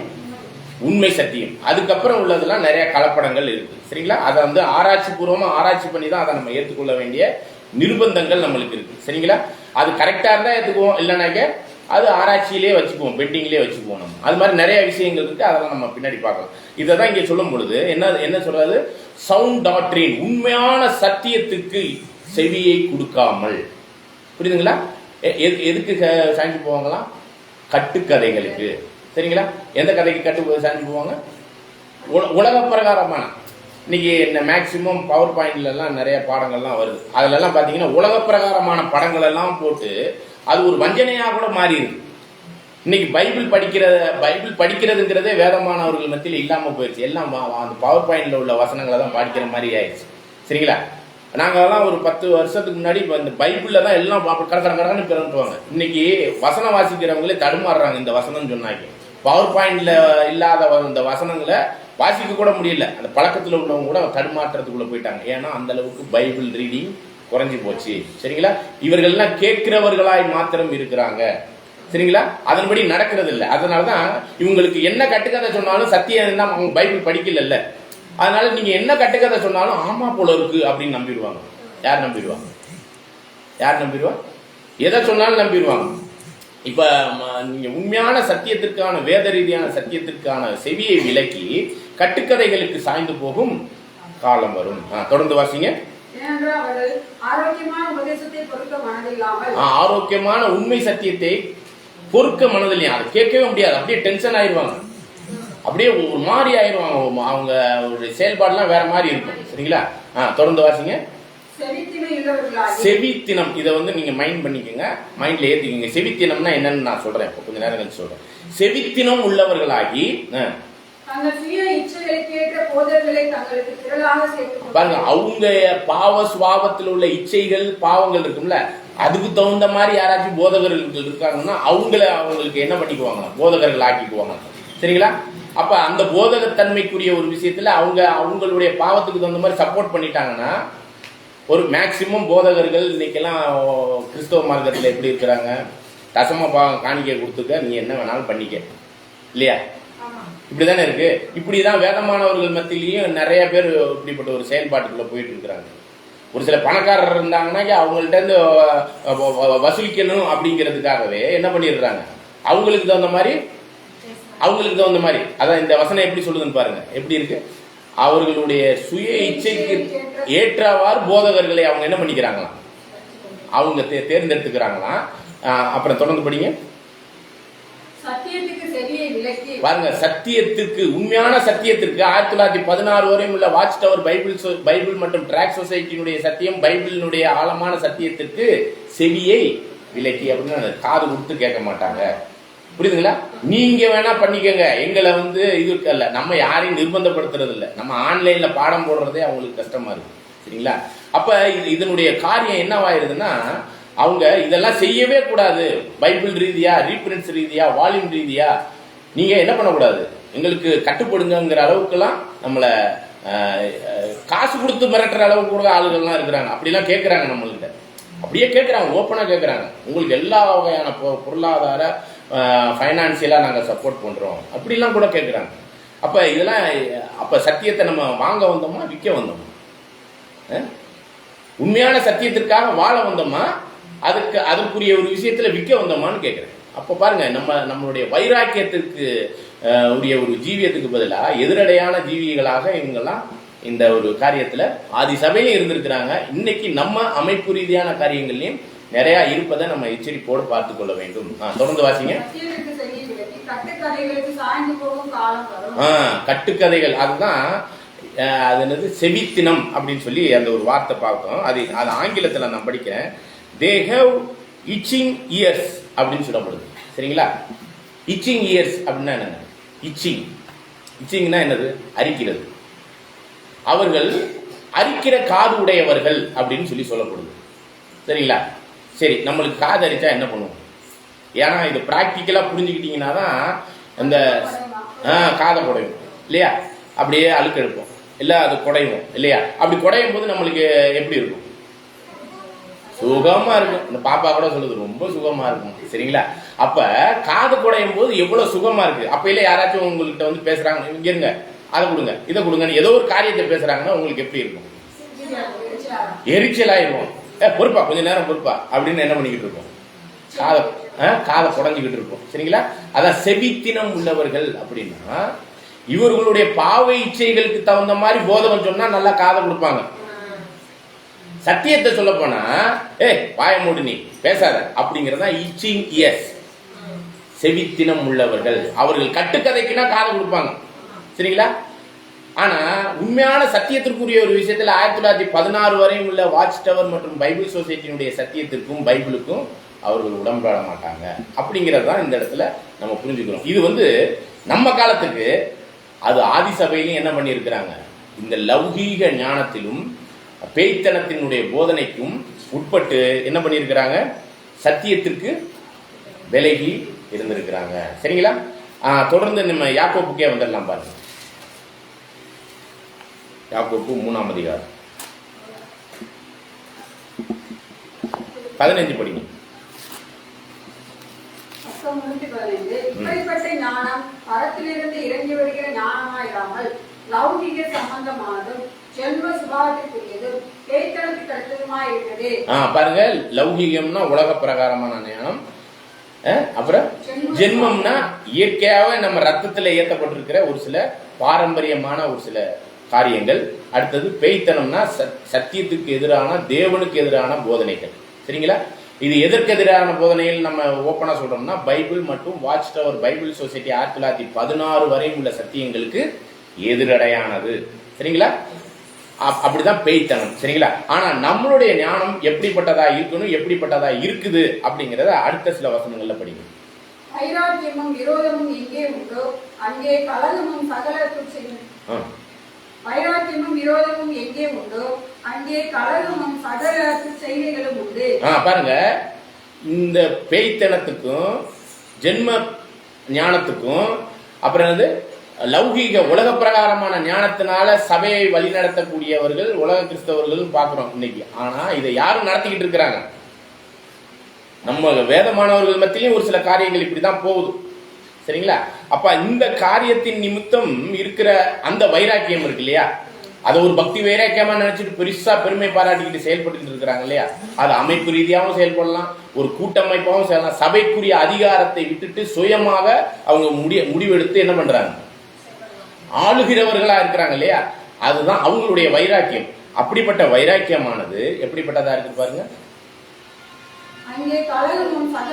அங்கே கலகமும் இருக்கும், குழப்பம் இருக்கும், சத்தியத்துல தெளிவு இருக்காது. சரிங்களா? அங்கே கலகமும் துர்ச்செய்கைகள் அப்படிங்கும் போது அதை நம்ம எப்படி இருக்கலாம், ஆங்கிலத்துல எவரி ஈவில் திங் அப்படின்னு ஆங்கிலத்துல போடுது. ஒவ்வொரு விஷயத்திலயுமே அதுல தவறு இருக்குமா? சரிங்களா? ஒவ்வொரு விஷயத்திலயுமே அதுல தவறு இருக்கும், அங்கே இருக்கும் அப்படிங்கிறார். அப்பனா ஏன்னா அவங்க சத்தியத்தை விட்டுட்டாலே பொய்க்கு போயிட்டாங்க.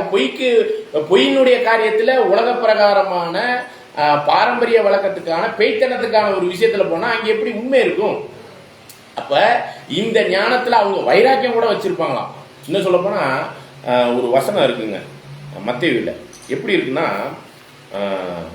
உங்களை கொலை செய்கிறவர்கள் தேவனுக்கு தொண்டு செய்கிறவர்களாக உங்களை ஆலயத்திலிருந்து புறம்பாக்குகிற ஒரு காரியத்தெல்லாம் செய்வாங்க அப்படின்லாம் இருக்கு. சரிங்களா? இது வந்து கடைசி நாட்கள்ல நடக்கக்கூடிய ஒரு விஷயமாக தான் சொல்லப்படுது. சரிங்களா? இது வந்து ஆதி அப்போஸ்தலர் காலத்துல சொல்லல, கடைசி நாட்கள்ல இப்படி எல்லாம் நடக்குங்கிறதையும் சொல்றாங்க. அப்ப இதன் வைராக்கியத்தின் நிமித்தம் நம்மளை என்ன பண்ணுவாங்க, எல்லா வகையான நிந்தனை, ஒடுக்குதல், நம்மளை தள்ளி வைக்குதல், இது மாதிரியான எல்லா விஷயத்துக்குமே நம்மளை என்ன பண்ணுவாங்க, உட்படுத்துவாங்க. சரிங்களா? நம்ம யாரை சார்ந்து இருக்கணும் அப்படிங்கறதான் இப்ப அடுத்த சில வசனங்கள்ல பார்க்க போறோம். படிங்க. பாருங்க, இது இதுவரையும் பார்த்தது எப்படிப்பட்டவர்கள் எப்படிப்பட்ட ஒரு காரியத்திற்குள்ளாக ஆதி சபையில ஒரு சில பேர் இருந்திருக்கிறாங்க. உச்சகட்டத்துல அந்த கிறிஸ்துவ அமைப்பினுடைய காலத்துல போப்பு மார்க்கத்தினுடைய தலைமையில எப்படியெல்லாம் இருந்திருக்கிறாங்க, அதையும் நம்ம இன்னும் தெளிவா பார்க்க போறோம். அதே நேரத்துல இப்போ கடைசி நாட்கள்ல இருக்கக்கூடிய நமக்கு இந்த காலகட்டத்துல இப்படிப்பட்ட ஒரு விஷயத்துல நாம் எந்த ஒரு ஞானத்துல இருக்கணும், புரியுதுங்களா? இப்ப பார்த்த ஞானத்துல இல்ல, ஆனா எந்த ஞானத்துல இருக்கணும்? இப்ப படிங்க. பரத்திலிருந்து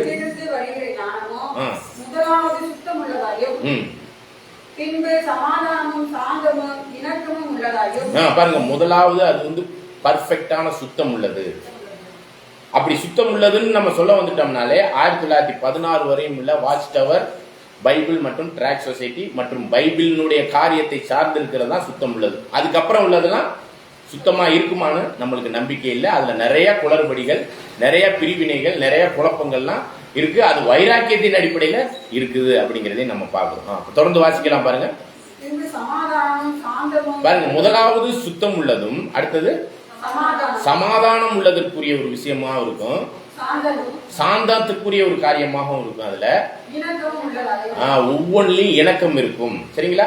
இப்ப பொய் பேசுறவங்களுக்கு கிட்டதான் நம்மளுடைய இணக்கம் இல்லாம இருக்கும். சத்தியத்துக்கு எதிரடையா இருக்கிறவங்களோட நம்ம இணங்கி போக முடியுமா? ஆனா சத்தியத்திற்கு எதிரானவங்களாம் ஒன்னா சேர்ந்து கூட இருக்கலாம். அவங்கெல்லாம் ஒன்னா சேர்ந்து இருக்கலாம். சரிங்களா? அத்தனை பேருமே இப்ப இந்த காரியம் 1916 வரையும் உள்ள சத்தியத்திற்குரிய வாட்ச் டவர் பைபிள் மற்றும் ட்ராக் சொசைட்டியினுடைய விஷயம், பைபிளினுடைய காரியத்தினுடைய சத்தியத்திற்கு எதிரடையா இருந்து ஒன்று சேர்ந்து அவங்க எல்லாம் சேரலாம். சரிங்களா? இதுல நாகும் என்ற ஒரு புத்தகத்துல அந்த பாபிலோன், அந்த ஆர்சி மற்றும் புரட்டஸ்டாண்ட் அமைப்புகள் எப்படி இருக்கும் அப்படின்னா, முள்களை போல ஒருத்தரை ஒருத்தர் குத்திக்குவாங்க, சன்னல் பின்னலா பின்னி இருப்பாங்க, ஆனா பிரிய மாட்டாங்க. ஆனா ஒருத்தர் என்ன பண்ணிக்குவாங்களாம், குத்திக்குவாங்களாம். அப்ப அதுதான் குழப்பமும் அந்த ஒரு விஷயத்துல தெளிவற்ற தன்மை இருக்கும். ஆனா இதுல என்ன இருக்குங்க, உண்மையான தெய்வீக அந்த ஞானத்துல, பரத்திலிருந்து வர்ற ஞானத்துல இணக்கம் இருக்கும், ஒருமைப்பாடு இருக்கும், ஏக சிந்தை, 100% எல்லாரும் ஏற்றுக்கொள்ளக்கூடிய ஒரு தன்மைக்குரிய சத்தியத்துக்குரிய வழிநடத்தல், அதற்குரிய ஜீவியம், அதற்குரிய குணலட்சணங்கள் இருக்கும் அப்படிங்கிறத பார்க்கணும். தொடர்ந்து வாசிக்கலாம். பாருங்க, இது முழுவதும் இரக்கம் உடைய ஒரு குணலட்சணம். இந்த குணலட்சணம் யாருடைய தெரியுங்களா? இந்த இரக்கம் அவ காமிக்கிறதுங்கிறது யாருடைய குணலட்சணம்? கிறிஸ்து. நிச்சயமா கிறிஸ்துவை படைத்த யாரு? பிதாவுனுடைய குணலட்சணம். இரக்கத்தில் ஐஸ்வர்யம் உள்ளவர். படிச்சிருக்கிறோம். அப்ப அவருடைய குணலட்சணத்தை உடையவர்களா இருக்கணும். உண்மையான சபையா இருந்தா இந்த ஒரு வழிகாட்டு முறைமைகள்ல நம்மளுடைய வாழ்க்கைய என்ன பண்ணணும், வழி நடத்தணும். சரிங்களா? அப்ப அந்த இரக்க குணம் அப்படிங்கிற ஒரு விஷயம் அவ்வளவு ஈஸியான ஒரு விஷயம்லாம் இல்லை.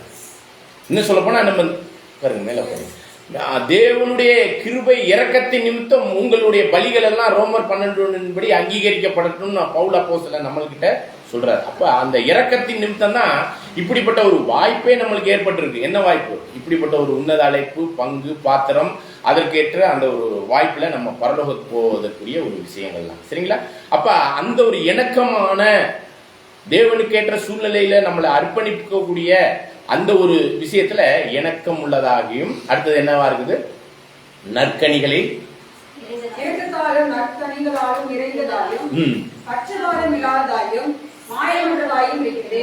பாருங்க, இந்த பரத்திலிருந்து வரும் உண்மையான சத்தியத்துக்குரிய ஞானத்துல நம்ம வழி நடத்தப்பட்டோம்னா முதலாவது சுத்தம் உள்ளது, அதுக்கப்புறம் தொடர்ந்து என்னென்ன மாதிரியான விஷயம்லாம் இருக்கும்போது இதுல 2 விஷயம் நெகட்டிவான காரியத்தை சொல்லி அதை ஒதுக்கிறனுங்கிறாரு.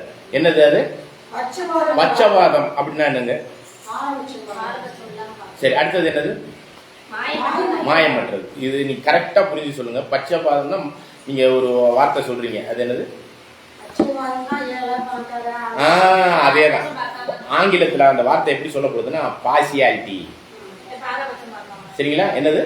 பார்சியாலிட்டி. சரிங்களா? பணக்காரன்னா ஒரு தனி மரியாதை. இதே யாக்கோப்புல தான் சொல்றாரு 2ஆம் அதிகாரத்துல. சரிங்களா? படிக்கலாம் பாருங்க. இந்த பார்சியாலிட்டியை பத்தி சொல்லும் பொழுது 2ஆம் அதிகாரம் 3வது வசனம்.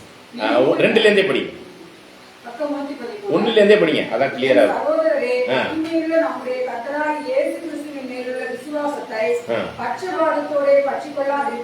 பார்சியாலிட்டியா நீங்க பச்சித்து வச்சுக்காதீங்க. அத அந்த பரத்துல இருந்து வர்ற ஞானம் பார்சியாலிட்டி காமிக்காது. சரிங்களா? பாருங்க, இவங்க என்ன பண்ணிருக்கிறாங்க பாருங்க. யாக்கோபு சொல்றாரு பாருங்க, அதெல்லாம் அங்க சபையில நடந்த நிகழ்வு இன்னைக்கு கடைசி நாட்கள்ல இன்னும் மோசமா தான் நடக்கும். அதுக்கெல்லாம் வசனம் இருக்கு. 2 தீமோத்தி 3ஆம் அதிகாரத்துல. தொடர்ந்து வாசிங்க. 7 மேல் பொன் மோதிரமும் இடுப்பும் உள்ள வஸ்திரம் தரித்திருக்கிற ஒரு மனுஷனும் கந்தையான வஸ்திரம் தரித்திருக்கிற ஒரு கருத்திரனும் உங்கள் ஆலயத்தில் வரும்போது இடுப்புள்ள வஸ்திரம் தரித்தவனை கண்ணோக்கி, நீர் இந்த நல்ல இடத்தில் உட்காரும் என்றும், கருத்திரனை பார்த்து நீ அங்கே நில்லு அல்லது இங்கே என் பாதபடியிலே உட்காரு என்றும் நீங்கள் சொன்னால் உங்களுக்குள்ளே பேதகம் பண்ணி தகாத சிந்தனைகளோட விசாரிக்கிறவர்களா இருப்பீர்கள் அல்லவா? உங்களுக்குள்ளே அந்த ஒரு பொய்யான பேய்த்தனத்தின் பேதகம் பண்ணி தகாத சிந்தனைனா தேவ சித்தத்தை நிறைவேற்றக்கூடிய கிறிஸ்துவின் சிந்தனை இல்ல, கிறிஸ்துவில் இருந்த சிந்தையே உங்களுக்கு இருக்குன்னாக்கே இது அப்படி இப்படிப்பட்ட ஒரு சிந்தை எப்படிப்பட்டது? பார்சியாலிட்டிங்கிறது, பட்சபாதங்கிறது அந்த உண்மையான தெய்வீக சிந்தைக்கு எதிரடையானது. புரியுதுங்களா? அப்படிப்பட்டவர்களுடைய காரியத்துல அவர்களுக்கெல்லாம் முக்கியத்துவம் கொடுக்குறாங்க. நம்மளை குறித்தெல்லாம் எப்படிலாம் சொல்லியிருக்கிறாங்க தெரியுங்களா? அங்கே அவர் 4 கிழவிகளை வச்சு நடத்திக்கிட்டு இருக்கிறாரு. நம்ம மேல வந்திருக்கிற குற்றச்சாட்டு, அங்க இருக்கிறதெல்லாம் வெறும் பெண்கள், இப்படிலாம் சொல்லிக்கிட்டு இருக்கிறாங்க. சரிங்களா? அப்ப பெண்கள் பரலோகம் போக மாட்டாங்களா? அவங்க என்ன போதிக்கிறாங்களா? இல்லையே. அவங்க தெய்வீக சித்தத்தை நிறைவேற்றுகிறவர்களா இருக்கிறாங்களா ஒழிஞ்சு இப்படி நம்மளை இழிவுபடுத்தக்கூடிய ஒரு சில விஷயங்கள்லாம் என்ன பண்றாங்க, பட்சபாதம் பார்க்குறாங்க. சரிங்களா? அப்ப இதெல்லாம் நிறைய விஷயங்கள் இருக்கு. அப்ப பணக்காரனுக்கு ஒரு தகுதி, ஏழை எளியவங்களான ஒரு இது முக்கியத்துவம் இல்லைங்களா? அவங்களுக்கு முதன்மையான இருக்கை, இந்த முதன்மையான இருக்கையில உட்கார்றவங்களை பத்தி வசனம் சொல்லுது. நீ பின்னி இருக்கையில போய் உட்கார்ந்துட்டார ஒரு ஓமையில படிச்சிருக்கலாம் நீங்க. லூக்கா 14ஆம் அதிகாரத்துல இருக்கு. லூக்கா 14ஆம் அதிகாரத்துல 8-9 வசனம். ஒரு நாள் கல்யாணத்துக்கு நீ அழைக்கப்பட்டிருக்கும் போது, அந்த கல்யாணம் யாருடைய கல்யாணம்? நம்முடைய கிறிஸ்துவின் கல்யாணம். நாம் மனவாட்டிக்குரிய ஒரு வாய்ப்புல வந்திருக்கிறோம். அதுதான் கல்யாணத்துக்கு அழைக்கப்பட்டிருக்கும் பொழுது பந்தியில் முதன்மையான இடத்தில் உட்காராதே. முதன்மையான இருக்கைங்கிறதா இப்ப என்னதுங்க? நல்ல காசு பணம் உள்ளவங்க எல்லாம் போய் என்ன பண்ணுவாங்க? மோதிரம் போட்டிருக்கிறவங்க, ட்ரெஸ் எல்லாம் நல்லா போட்டவங்களுக்கு முதன்மையான இருக்கை. இப்ப அப்படி பார்க்க போனா நம்ம சபைகள்ல முதன்மையான இருக்கைன்னா என்னன்னு தெரியுங்களா? இந்த பொறுப்பு நிலைமையில அதிகாரத்தை கையாண்டு கொண்டு சபைக்கு அதிகாரத்தை கொடுக்காம நான் சொன்னதுதான் கேட்கணும்னு சொல்லிக்கிட்டு இருக்கிற அந்த பொறுப்பு நிலைமையில் உள்ள கண்காணிகள், பாஸ்டர்கள், ஊழியர்கள், போதகர்கள் அப்படிங்கிற அந்த மூப்பர் ஸ்தானத்துக்குரியவர்கள் இந்த மாதிரியான முதன்மையான இருக்கையில போய் உட்கார்ந்துடுறாங்களாம். படிங்க, தொடர்ந்து வாசிங்க.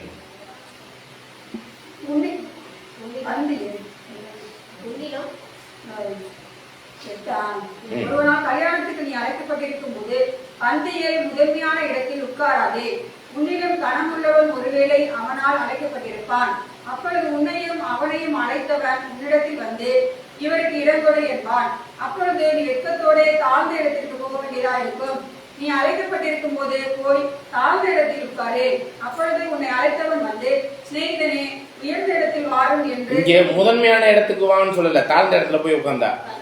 உயர்ந்த இடம் எதுங்க? உயர்ந்த இடம் பரலோக ராஜ்யத்துக்குரிய சபை வாய்ப்புக்குரிய அந்த இடத்துல ராஜாவா உட்காருங்கிறத சொல்ற இடம், மனவாட்டிக்குரிய இடம். கல்யாணத்துல நம்ம கெஸ்டா மனவாட்டியா? கெஸ்ட்னா முதன்மையான இருக்கை விரும்பிகளா இருப்போம். புரியுதுங்களா? சரிங்களா? அப்ப நம்ம எந்த மாதிரியான இருக்கைக்கு போயிடணும்? தாழ்மையான. அதுலதான் ஆதி சபை காலத்துல எப்படி நடந்திருக்கு? மோதிரம் மினுக்கா இருக்கிறவங்க, ட்ரெஸ் நல்லா இது போட்டுக்கிட்டு நல்ல கௌரவமா வர்றவங்களுக்கு என்ன பண்ணிருக்கிறாங்க? பாசியாலிட்டி காமிச்சிருக்கிறாங்க. யாக்கோபு 2ஆம் அதிகாரத்துக்கு வந்துருக்கு.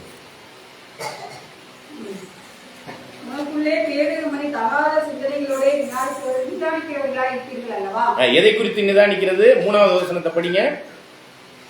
வினக்குள்ள வஸ்திரம் தரித்தவனை கண்ணோக்கி, நீ இந்த நல்ல இடத்தில் உட்காரும் என்றும், தரித்திரனை பார்த்து நீ அங்கே நில்லு அல்லது இங்கே என் பாதபடி எண்டையிலே உட்காரு என்றும் நீங்கள் சொன்னால். பாருங்க, அங்கே நில்லுன்னா ஒதுக்கி வைக்கிறது. பாதபண்டியில கீழே உட்காருன்னா நான் சொல்றதெல்லாம் கேளு, காசை கொடுக்குறேன், அது கேட்டுட்டு நீ மன்னிப்பு கேட்டுட்டு அதுக்கு தகுந்த மாதிரி இரு. அதுக்குரிய இதுல நீ என்ன ஆகும்? ஒடுங்கி போயிரு. அப்படிங்கிற அளவுக்கு பொய்யை பேசுறதுக்காக நம்மளுக்கு என்ன பண்றாங்கன்னா ஒரு சில பேர் காசு கொடுக்கறதுக்கு ரெடியா இருக்கிறாங்க. அப்ப நினைச்சு பாருங்க. தொடர்ந்து வாசிக்கலாம் பாருங்க. உங்களுக்குள்ளே வேறுமணி தகாத சிந்தனைகளோட நிதானிக்கிறவர்களா இருப்பீர்கள் அல்லவா? என் பிரியமான சகோதரரே, கேளுங்கள். தேவன் இவ்வுலகத்தின் தரித்திரரை விசுவாசத்தில் ஐஸ்வர்யவான்களாகவும். பாருங்க, தரித்திரரை நல்லா கவனிங்க. ஆண்டவருடைய ஊழியம்லாம் ஜெருசலேம்ல அதிகமா இல்லை. அப்பப்ப திருவிழாவுக்கு மட்டும்தான் போய் செய்வார். அங்க இருந்தவங்க எல்லாம் யாருங்க? ஐஸ்வர்யம் உள்ள பரிசேயர்கள், சரிசேயர்கள், வேதபாதர்கள், யாரு? ஆசாரியர்கள் மற்றும் மூப்பர்கள். இவங்கெல்லாம் ரொம்ப எல்லா காணிக்கைகளும் அங்கே பிசினஸும், அந்த ஆலயத்தில் பிசினஸ் பண்ணி அந்த ஆடு மாடுலாம் விற்று பெரிய லெவல் பணக்காரர்களா இருந்தாங்க. அங்கே போயெல்லாம் அவரால் ஊழியம் அதிகமாக செய்யலை. ஏதாச்சும் திருவிழாவுக்கு வருஷத்துக்கு 2 முறை போவார். சரிங்களா? இதுதான் அவர் அங்கே போய் ஊழியம் செஞ்சது. மற்றதெல்லாம் எங்கே போய் செஞ்சார் தெரியுங்களா? எங்கே போய் செஞ்சார்? கலிலேயா மீன் பிடிக்கிற இடத்துல, படிப்பறிவு இல்லாத பேதுரு, யாக்கோப்பு கிட்ட. சரிங்களா? சரிங்களா? அந்த மாதிரி ஆட்களுக்கு தான், அந்த ஒடுக்கப்பட்டவர்களுக்கும் தரித்திரருக்கும் தான் சுவிசேஷத்தை சொல்வதற்கு பிதாவாகிய தேவனே என்ன பண்ணியிருக்கிறாரு? என்ன பண்ணியிருக்கிறார்? கிறிஸ்துவை பரலோகத்திலிருந்து அனுப்பினார். ஒழிச்சு பெரிய பெரிய ஐஸ்வர்யவான்கள். அதனாலதான் 1 கொரிந்தியர்ல சொல்றார், அப்போஸ்தலர் பவுல் சொல்றார், ஐஸ்வர்யவான்கள் அநேகர் இல்லை, ஞானிகள் அநேகர் இல்லை. சரிங்களா? ஆளுகைக்காரர்கள் அப்படிங்கிற அந்த ஒரு ராஜாக்கள் அநேகர் இல்லை.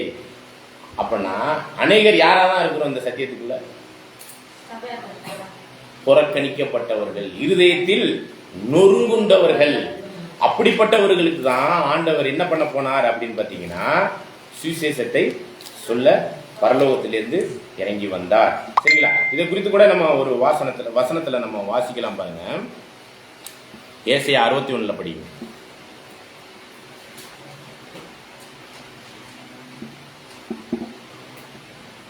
ஏசாயா 61 1 இருந்து சில வசனங்கள்.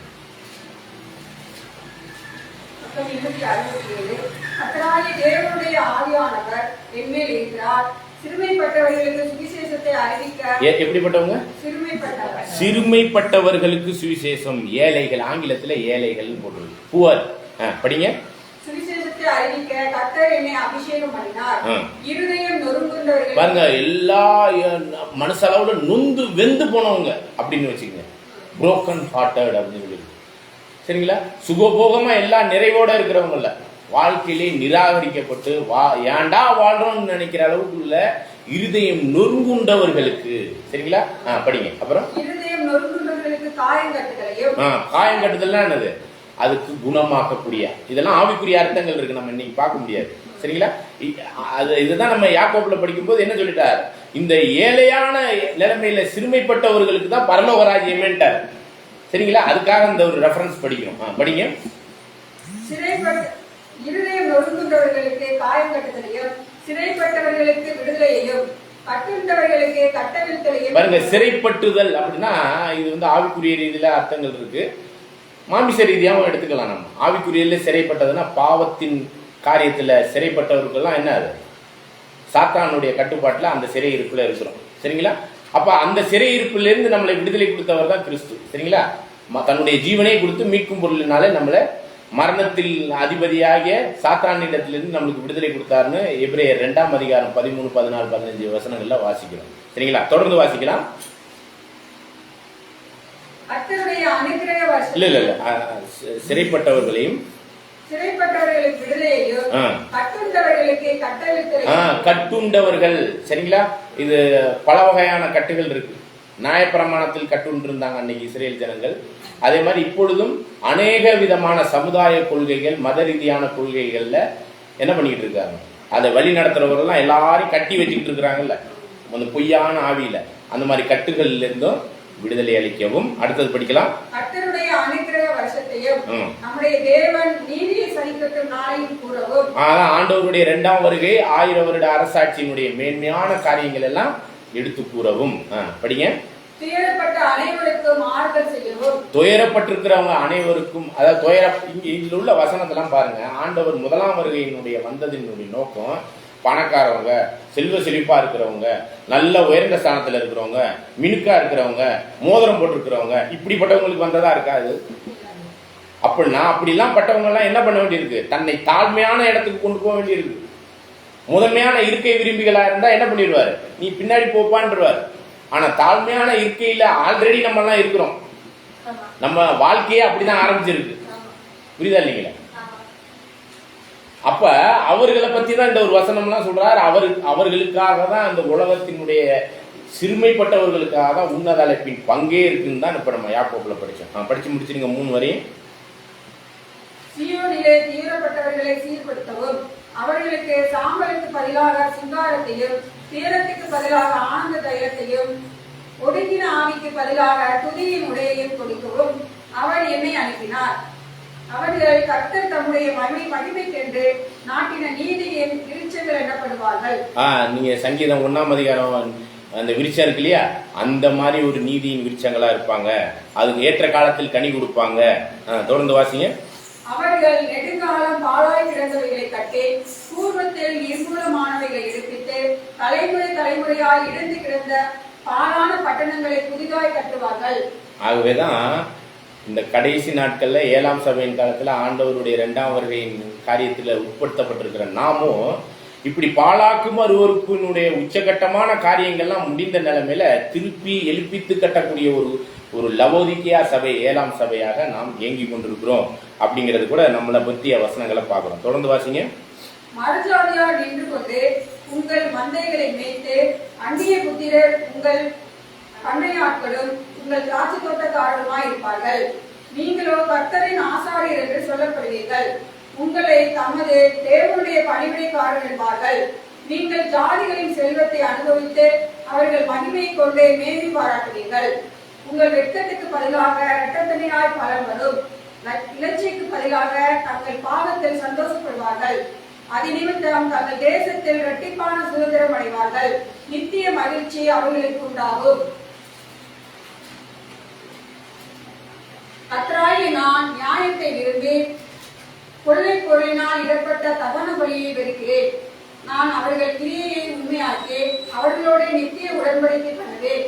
அவர்கள் சந்ததியானது ஜாதிகளின் நடுவிலும் அவர்கள் சந்தானமானது ஜனங்களின் நடுவிலும் அறியப்பட்டிருக்கும். அவர்களை பார்க்கிற யாவரும் அவர்கள் கர்த்தரால் ஆசீர்வாதம் பெற்ற சந்ததி என்று அறிந்து கொள்வார்கள். கர்த்தருக்குள் பூரிப்பாய் மகிழ்கிறேன். என் தேவனுக்குள் என் ஆத்மா களிகூர்ந்திருக்கிறது.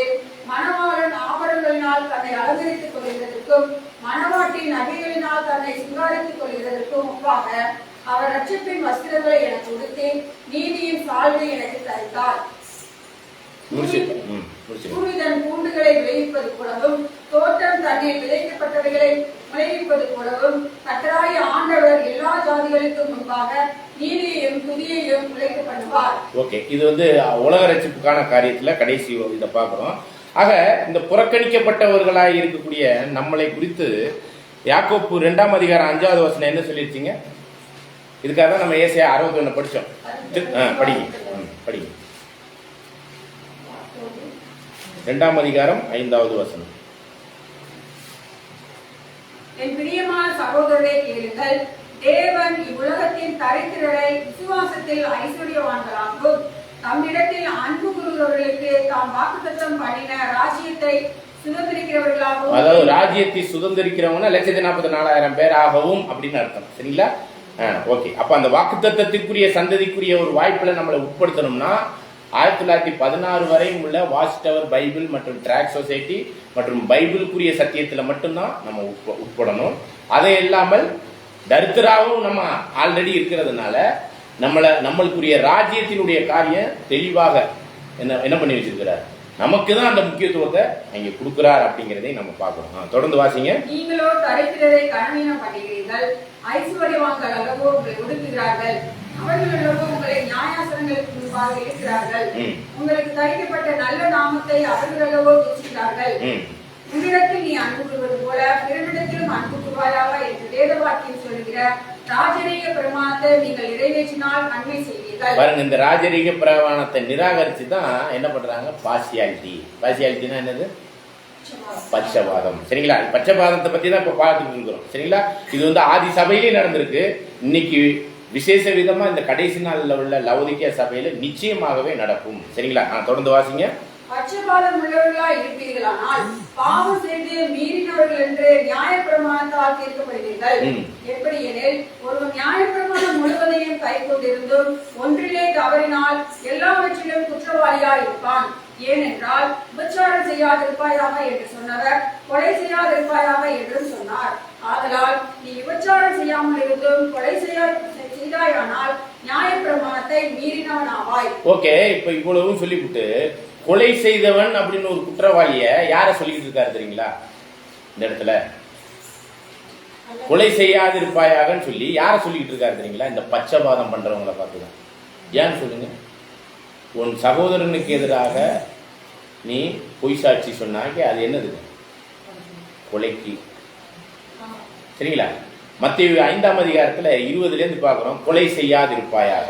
உன் சகோதரனை முட்டாள் என்று சொன்னா நாய் சங்கத்துக்கு வருவ. உன் சகோதரனுக்கு எதிராக செயல்படுற ஒவ்வொரு விஷயமும் ககனாவாகிய அந்த மரணத்துக்கு எதுவான தீர்ப்புக்குள்ள போவ. நீ பலிபீடத்துக்கு முன்னாக பலியை கொண்டாந்து செலுத்துறதுக்கு முன்னாடி அந்த பலியை செலுத்தாம முதல்ல போய் சகோதரனோட என்ன ஆயிரு? ஒப்புரவாகு. இப்படி நீ பார்சியாலிட்டி பட்சபாதம் பாக்குற நீ யாரா இருக்கிற? கொலைகாரன். சரிங்களா? அததான் இந்த இடத்துல இவ்வளவு சொல்றாரு. ஏன் அந்த பட்சபாதம்ங்கிறது எவ்வளவு மோசமானது அப்படின்னா கொலைகாரன். சரிங்களா? அப்ப சகோதரனுக்கு தேவனை நேசிக்கிறேன்னு சொல்லிட்டு சகோதரனை நீ வெறுத்தியன்னா நீ எப்படி? அதுதான் பட்சபாதம். ஏதாச்சும் நீதியின்படி நீ வெறுக்கிறியா, சத்தியத்தின்படி வெறுக்கிறியா? அது இல்ல. பொய்யுக்காக, சத்தியத்துக்கு எதிரடையான பொய்யுக்காக பணபலம் உடையவர்களா இருந்து இப்படிப்பட்ட ஒரு அக்கிரமமான உச்சகட்டமான அக்கிரமத்தை செய்கிறவர்களாகவும் இருக்கிறாங்க. இது எதுக்காக நம்ம சொல்றோம்னா, ஆதி சபையில இப்படிப்பட்டவர்கள்லாம் அந்த கிறிஸ்துக்களாக என்ன பண்ணிக்கிட்டு இருந்தாங்க? அக்கிரமத்தின் ரகசியம் அப்பயே ஆதி சபையில இருந்துச்சு. வெளியரங்கமா அந்த கிறிஸ்து வந்துச்சு. இப்போ கடைசி நாட்கள்லயும் இப்படிப்பட்டவர்கள்லாம் நம்ம மத்தியிலும் நிச்சயமாகவே இருப்பார்கள். கடைசி நாட்கள்ல நம்ம மத்தியிலும் நிச்சயமாக நாம அவர்கள் மத்தியில தான் நம்ம பரிசுத்த ஜீவியத்தை ஜீவிச்சு அவங்கள்கிட்ட நற்சாட்சி உள்ள ஒரு ஜீவியத்தை ஜீவிக்க வேண்டியிருக்கு. அதனாலதான் பரத்திலிருந்து வர்ற ஞானத்துக்குரியவர்களை பத்தி தனியா பிரிச்சு காமிச்சிட்டார். சரிங்களா? ஆனா லௌகீக மற்றும் பேய்த்தனத்துக்கான ஒரு காரியத்துல அவங்க வைராக்கியம் கொண்டு தவறு செய்கிறவர்களை தனியா பிரிச்சு காமிச்சிட்டார். இப்ப நம்ம எதற்குரிய அப்படிங்கும் போதுதான் watch tower Bible society, Bible மற்றும் ட்ராக் சொசைட்டியினுடைய 1916 வரை உள்ள சத்தியத்திற்கும் பைபிள் சத்தியத்திற்கும் மட்டும்தான் நம்ம உட்பட்டு அந்த பரத்திலிருந்து வரும் ஞானத்துக்கு நம்ம செயல்படணும். தொடர்ந்து வாசிக்கலாம். இதுலயே வாசிங்க. 13 வரை வாசிச்சு. சுயாதீன பிரமாணத்தினால் நியாய தீர்ப்படைய போகிறவர்களாய் அதற்கேற்றபடி பேசி அதற்கேற்றபடி செய்யுங்கள். அப்ப சுயாதீன பிரமாணம் மற்றவங்க சொல்றது, அதாவது சபை தான் அதிகாரி அப்படின்னு மத்திய படிக்கிறோம், சபை தான் முடிவு அப்படின்னு பாக்குறோம். இவங்க என்ன பண்றாங்க? இருமாப்பின் ஆளுகைக்காரர்கள்லாம் ஒண்ணு சேர்ந்து ஒரு முடிவு எடுத்து சபையில போய் அறிவிப்பு கொடுத்துட்டு வந்துடுறாங்க. அப்ப சபைக்கான சுயாதீனமே இல்லாம போயிருது. அப்ப அந்த சுயாதீன பிரமாணத்தை தங்களுடைய சுய பிரமாணமாக சபைக்கு நிர்பந்தப்படுத்துறாங்க. பொய்க்கு இதுதான் என்ன பண்ணுச்சுங்க? ஆதி சபையில இந்த பொய்யர்கள் எல்லாம் என்ன பண்ணாங்க? உண்மையான சபையை விட்டு வெளியே வந்தாங்க. ஒரு குறிப்பிட்ட நாள் கழிச்சு ஆர்சியாக உயர்ந்துச்சு. அவங்க சொல்றதான் கேட்கணும். போப்பு மார்க்கம், கிளர்ஜி, நாங்க சொல்றதான் குருமார்கள் அப்படின்னு சொல்லி ஒரே குழப்பமும் அந்த கிறிஸ்துவத்தினுடைய ஆதிக்கமும் சத்தியத்திற்கு எதிரான செயல்களுமே அங்கே செயல்பட்டுச்சு. அதே பண்பை உடையவர்களா இருந்தா இங்கேயும் அதே தான் இருக்கும். தொடர்ந்து வாசிக்கலாம் பாருங்க. இரக்கம் செய்யாதவனுக்கு இரக்கமில்லாத நியாயத்திற்கு கிடைக்கும், நியாயத்திற்கு முன்பாக இரக்கம் மேன்மை பாராட்டும். ஆகவே இப்ப யாருக்கு இரக்கம் மேன்மை பாராட்டுது அப்படின்னு பாத்தீங்கன்னா நம்ம மேல. ஆனா நியாய தீர்ப்புக்கு முன்பாக இரக்கம் மேன்மை பாராட்டும். அந்த வகையில் நமக்கு இரக்கம் மேன்மை பாராட்டி கொண்டு இருக்குது. நம்மளுக்கு அவருடைய தயவுள்ள சித்தத்தின்படி நம்ம பலி செலுத்தத்தக்க அந்த பரிசுத்தம் உள்ளவர்கள் இன்னும் பரிசுத்தமாகும்படிக்கு அந்த ஜீவ பலியை செலுத்துவதற்கு வழிகளை நாம அவரோடு பாடுபடுவதற்கான வழிகளை நம்மளுக்கு இன்னும் ஆயத்தம் பண்ணி இன்னும் கொடுத்துக்கிட்டே இருக்கிறார். நம்ம என்ன பண்ணணும்? அதுக்கு அப்படியே அர்ப்பணிக்கணும். சரிங்களா? ஓகே. அப்ப திரும்ப வந்துடலாம். யாக்கோபு 3ஆம் அதிகாரத்துல 17வது வசனம் 18வது வசனம். பரத்திலிருந்து வருகிற ஞானமோ முதலாவது சுத்தம் உள்ளதாயும் பின்பு சமாதானமும் சாந்தமும் இணக்கமும் உள்ளதாயும் இரக்கத்தாலும் நற்கனிகளாலும் நிறைந்ததாயும் பட்சபாதம் இல்லாததாயும். இதான் இப்ப இவ்வளவு நேரம் பார்த்தோம், பட்சபாதம் என்னங்கிறத. சரிங்களா?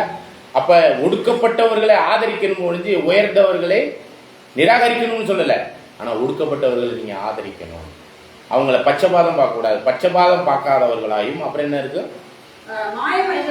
மாய்மாலம். மாயமற்றதுன்னா மாய்மாலம் பண்றாங்களாம். எது?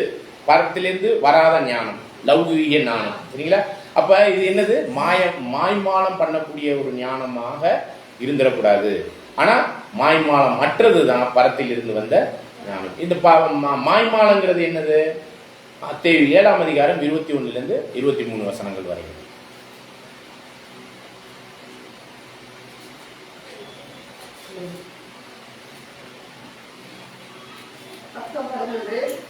பரலோகத்தில் இருக்கிற என் பிதாவின் சித்தத்தின்படி செய்கிறவனே பரலோக ராஜ்யத்தில் பிரவேசிப்பானே அல்லாமல் என்னை நோக்கி கர்த்தாவே கர்த்தாவே என்று சொல்லுகிறவன் அதை பிரவேசிப்பதில்லை. அந்நாளில் அநேகர் என்னை நோக்கி கர்த்தாவே கர்த்தாவே உமது நாமத்தினாலே தீர்க்க தரிசனம் உரைத்தோம் அல்லவா, உமது நாமத்தினாலே பிசாசுகளை துரத்தினோம் அல்லவா, உமது நாமத்தினாலே அநேக அற்புதங்களை செய்தோம் அல்லவா என்பார்கள். அப்பொழுது நான் ஒரு காலம் உங்களை அறியவில்லை, அக்கிரம செய்யக்காரரே என்னை விட்டு அகன்று போங்கள் என்று அவர்களுக்கு சொல்லுவேன். அப்ப இவங்க ஒரு மாய்மாலமான ஒரு ஜீவியத்துல என்ன பண்றாங்க? கர்த்தாவே கர்த்தாவேன்னு அவரை சார்ந்தவர் போல சொல்லிட்டு இருக்காங்க. தேவ சித்தத்தை நிறைவேற்றல. அவங்களுக்கு இன்னொரு பேர் தான் என்னன்னு பாத்தீங்கன்னா மாய்மாலம். சரிங்களா, நாடகக்காரர்கள். சரிங்களா, இது வந்து மத்தேயுல 5ஆம் அதிகாரம் 6ஆம் அதிகாரத்துலலாம் இந்த மாய்மாலக்காரர்களை பற்றி நிறைய வசனங்கள் இருக்கு. நம்ம பர்டிகுலரா போக வேணாம், இந்த இடத்துல இப்படிலாம் இருக்குதுங்கிறத பற்றி புரிஞ்சுக்கலாம். அப்ப இந்த மாய்மாலமான ஒரு சில விஷயங்களுக்கு விலகி இருக்கிறது தான் பரத்திலிருந்து வரும் ஞானம். தொடர்ந்து யாக்கோப்பு 4-3 அதிகாரத்தினுடைய கடைசி வசனத்தையும் வாசிச்சிடலாம்.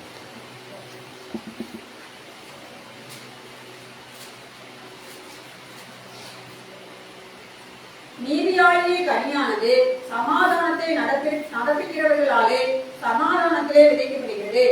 நீதியான கனியை கொடுக்கிறவங்க சமாதானம் அப்படிங்கிற அந்த ஒரு விஷயத்துல திவ்ய சமாதானம், தெய்வீக சமாதானம் அதுல உட்படுத்தப்பட்டு அதற்குரிய பலனை கொடுப்பதற்கு என்ன பண்ணப்படுகிறது, விதைக்கப்படுகிறது.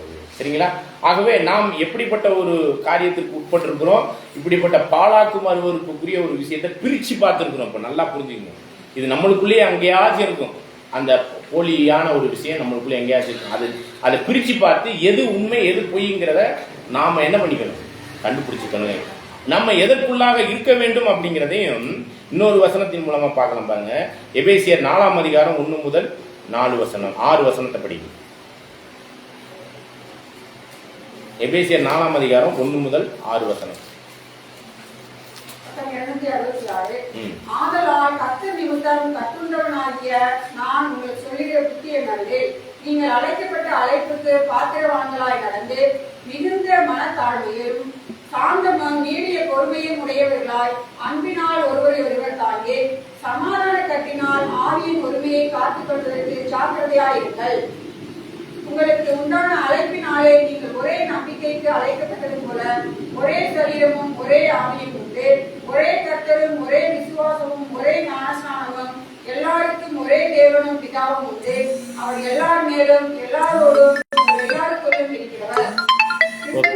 ஓகே, அப்படியே 13, 14, 16 வரை படிச்சிருங்க. அவர் சிலரை அப்போஸ்தலராகவும் சிலரை தீர்க்கதரிசிகளாகவும் சிலரை சுவிசேஷகராகவும் சிலரை மேய்ப்பராகவும் போதகராகவும் ஏற்படுத்தினார். நாம் இனி குழந்தைகளாய் இராமல் மனுஷருடைய சூதும் வஞ்சிக்கிறக்கு எதுவான தந்திரமும் உள்ள போதகமாகிய பலவித காற்றினாலே அலைகளைப் போல அடிபட்டு அலைகிறவர்களாய் இராமல் அன்புடன் சத்தியத்தை கைக்கொண்டு தலையாய கிறிஸ்துவுக்குள் எல்லாவற்றிலேயும் நாம் வளர்கிறவர்களாய் பாருங்க, தலையாய கிறிஸ்துவுக்குள் நாம் எல்லோரும் வளரணும். சரிங்களா, தொடர்ந்து வாசிங்க. அப்படி செய்தார். அவராலே சரீரம் முழுவதும் அதற்கு உதவியா இருக்கிற சகல கணுக்களினாலும் இசையாய் கட்டி கூட்டி இணைக்கப்பட்டு ஒவ்வொரு அவயவமும் தங்கள் அளவுக்கு தக்கதாய் கிரியை செய்கிறவர்களே அது அன்பினாலே தனக்கு கட்டி நிறுத்தி உண்டாக்குறதுக்கு ஏதுவாக சரீர வளர்ச்சியை உண்டாக்குகிறது. ஆதலால் கர்த்தருக்கு நான் உங்களுக்கு சாட்சியாக சொல்லி எச்சரிக்கிறது என்னவெனில், மற்ற புறஜாதிகள் தங்கள் வீணான சிந்தையிலே நடக்கிறது போல நீங்கள் இனி நடவாமல் இருங்கள். அவர்கள் புத்தியில் அண்டாளப்பட்டு தங்கள் இருதய கடினத்தினால் தங்கள் இருக்கும் அறியாமையினாலே தேவனுடைய ஜீவனுக்கு அந்நியராய் இருந்து பாருங்க, இப்படி எல்லாம் இந்த ஒரு காரியத்துக்கு உட்படாம இருந்தோம்னா தேவனுக்கே அந்நியராயிடுறோம். சரிங்களா, தொடர்ந்து வாசிங்க. உணர்வில்லாதவர்களாய் சகலவித அசுத்தங்களையும் ஆவலோட நடக்கும்படி தங்களை காமவிகாரத்திற்கு ஒப்புக்கொடுத்திருக்கிறார்கள். நீங்களோ இவ்விதமாய் கிறிஸ்துவை கற்றுக்கொள்ளவில்லை. சரிங்களா, நம்ம வேற மாதிரி நம்ம பரத்திலிருந்து வரக்கூடிய ஞானத்துக்குள்ளாக கற்றுக்கொண்டு நம்ம வழி நடத்தப்பட்டிருக்கிறோங்கிறத பத்தி யாக்கோப்பு 3ஆம் அதிகாரத்துல 16, 17, 18 வசனங்களை மையப்படுத்தி நம்முடைய வாழ்க்கை இருக்கணும் அப்படிங்கறத பத்தி நம்ம புரிஞ்சு கொள்ளணும். சரிங்களா, ஆகவே இந்த 2 தெசலோனிக்கேயர் 2ஆம் அதிகாரத்துல 7வது வசனத்தின்படி அந்த அந்து கிறிஸ்து என்னும் பாலாக்கும் அருவருப்பு வருவதற்கு தடையா இருந்துச்சு. ஆனா அந்த தடைக்குரிய ஒரு விஷயத்துல அந்த அந்து கிறிஸ்துக்களா இருந்தவங்க ஆதி சபையில என்ன பண்ணிக்கிட்டு இருந்தாங்க, படிங்க, என்ன பண்ணிக்கிட்டு இருந்தாங்க, அக்கிரமத்தின் ரகசியம் அப்பொழுதே ஆதி சபையில நடக்க ஆரம்பிச்சிச்சு. ஆனா ஒரிஜினல் அந்து கிறிஸ்து வர்ற வரையும் அது அப்படியே ஒளிஞ்சுக்கிட்டு இருந்திருக்கு. எங்க சபை, சபைனா யாரு, பெண். சபைனாலே ஒரு பெண்ணை அடையாளப்படுத்துது. மணவாட்டி, மணவாட்டியை யாருக்கு மணவாட்டி, மணவாட்டி. அப்படிப்பட்ட ஒரு மணவாட்டியா இருக்கக்கூடிய மணவாட்டி, அந்த மணவாட்டிக்குள்ள யாரு இருக்கிறப்ப ஆதி சபையில அந்து கிறிஸ்து, பல அந்து கிறிஸ்துக்கள் இருந்திருக்கிறாங்க. ஒரு சில பேர் வெளியேறிட்டாங்க, ஒரு சில பேர் மறைஞ்சு இருந்திருக்காங்க. அக்கிரமத்தின் ரகசியம் ஆதி சபையிலே என்ன ஆயிட்டு இருந்திருக்குங்க? வேலை செஞ்சுக்கிட்டு இருந்துச்சு. தொடர்ந்து வாசிக்கலாம் பாருங்க. இது எப்போ முடிவு கட்டப்படும்? இந்த அக்கிரமத்தின் ரகசியமும் பாலாக்கும் அருவருப்பும் அந்த கிறிஸ்துக்கும் முடிவு உண்டு இல்லையா? அது எப்போ முடிவு கட்டப்படும்? தொடர்ந்து வாசிக்கலாம் பாருங்க. 2 தெசலோனிக்கர் 2ஆம் அதிகாரம் 7, 8, 9.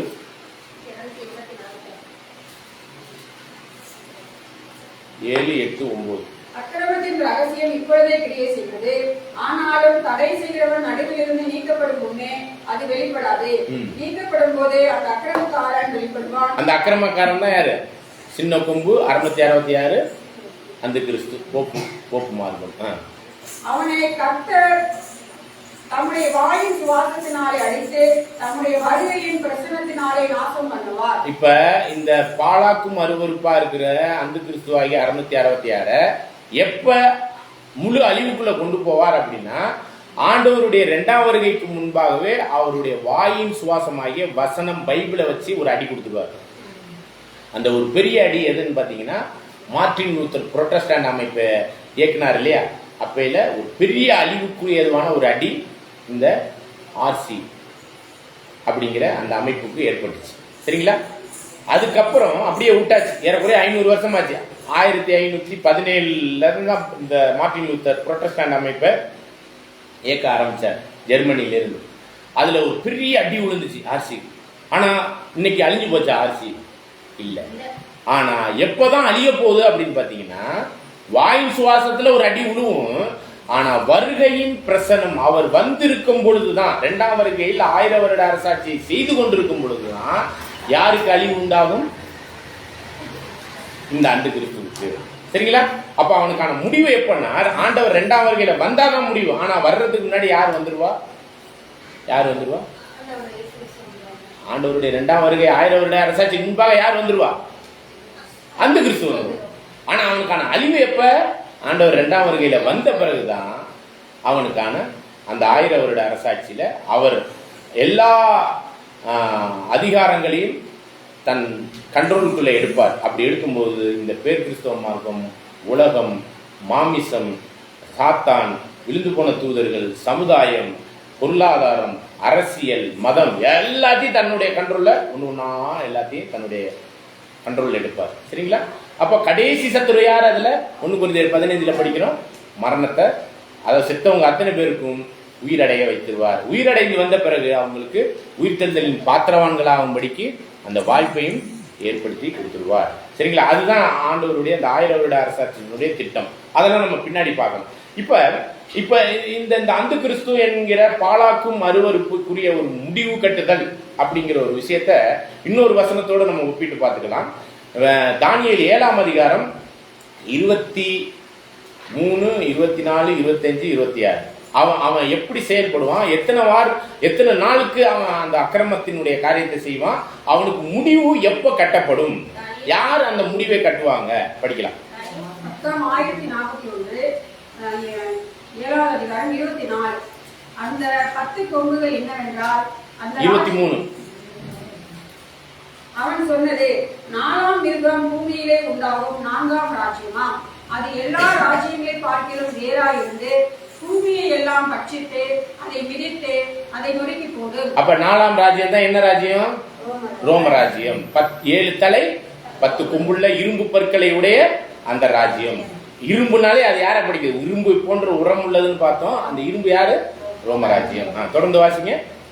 அந்த 10 கொம்புகள் என்னவென்றால், அந்த ராஜ்யத்திலே எழும்பும் 10 ராஜாக்களாம். அவர்களுக்கு பின்பு வேறொருவன் எழும்புவான். அதுதான் சின்ன கொம்பு. சரிங்களா? வேறு ஒருவனுங்கிறதா சின்ன கொம்பு. இதை 7ஆம் அதிகாரம் 7, 8, 9, 10, 11, 13 வசனம் வரையும் அந்த சின்ன கொம்பை பத்தி படிக்கலாம். தொடர்ந்து வாசிங்க. அவன் முந்தினவர்களை பார்க்கிலும் வேறாயிருந்து 3 ராஜாக்களை தாக்கி போட்டு உன்னதமானவருக்கு விரோதமாக வார்த்தைகளை பேசி உன்னதமானவருடைய பரிசுத்தவான்களை ஒடுக்கி. உன்னதமானவருடைய பரிசுத்தவான்கள் யாருங்க?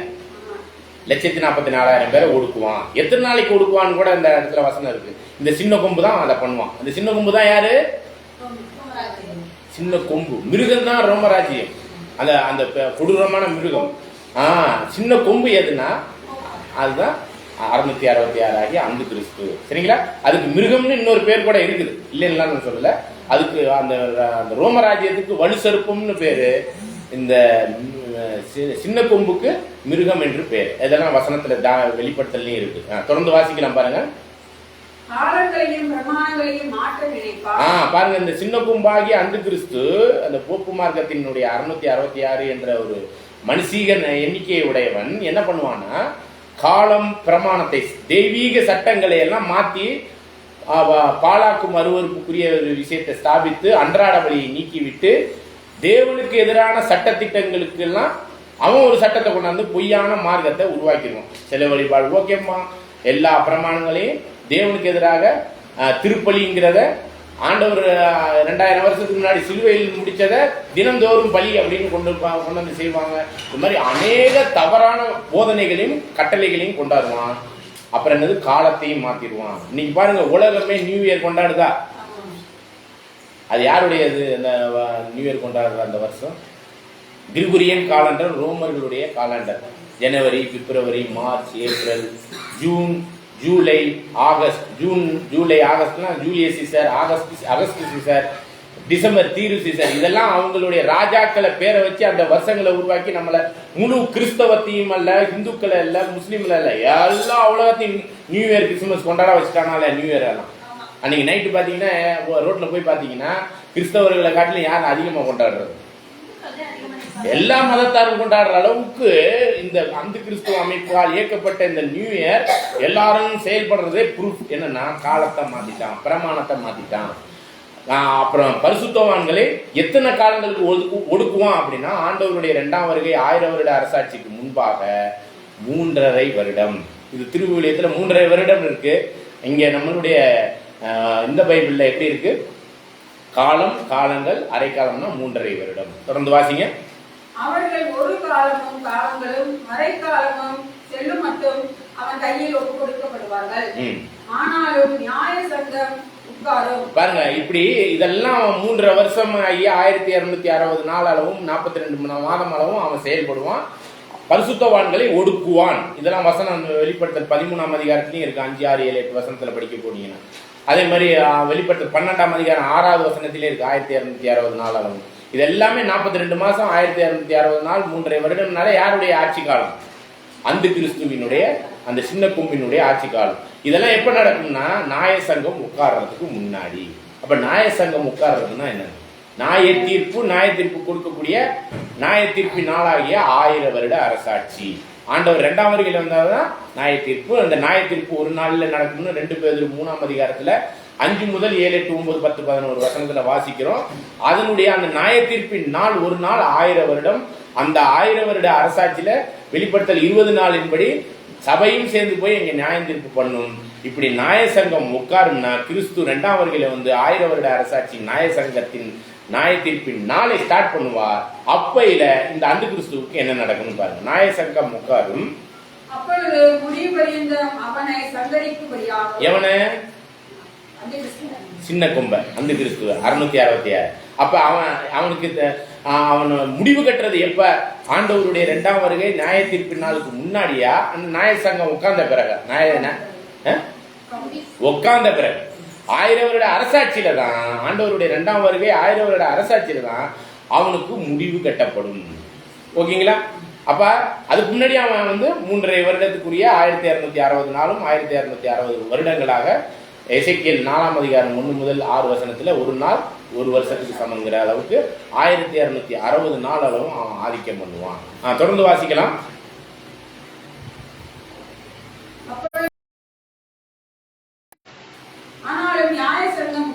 அப்பொழுது முடிவு பரியந்தம் அவனை சங்கரிக்கும்படியாகவும் அழிக்கும்படியாகவும் அவனுடைய ஆளுகையை நீக்கிக் கொள்வார்கள்.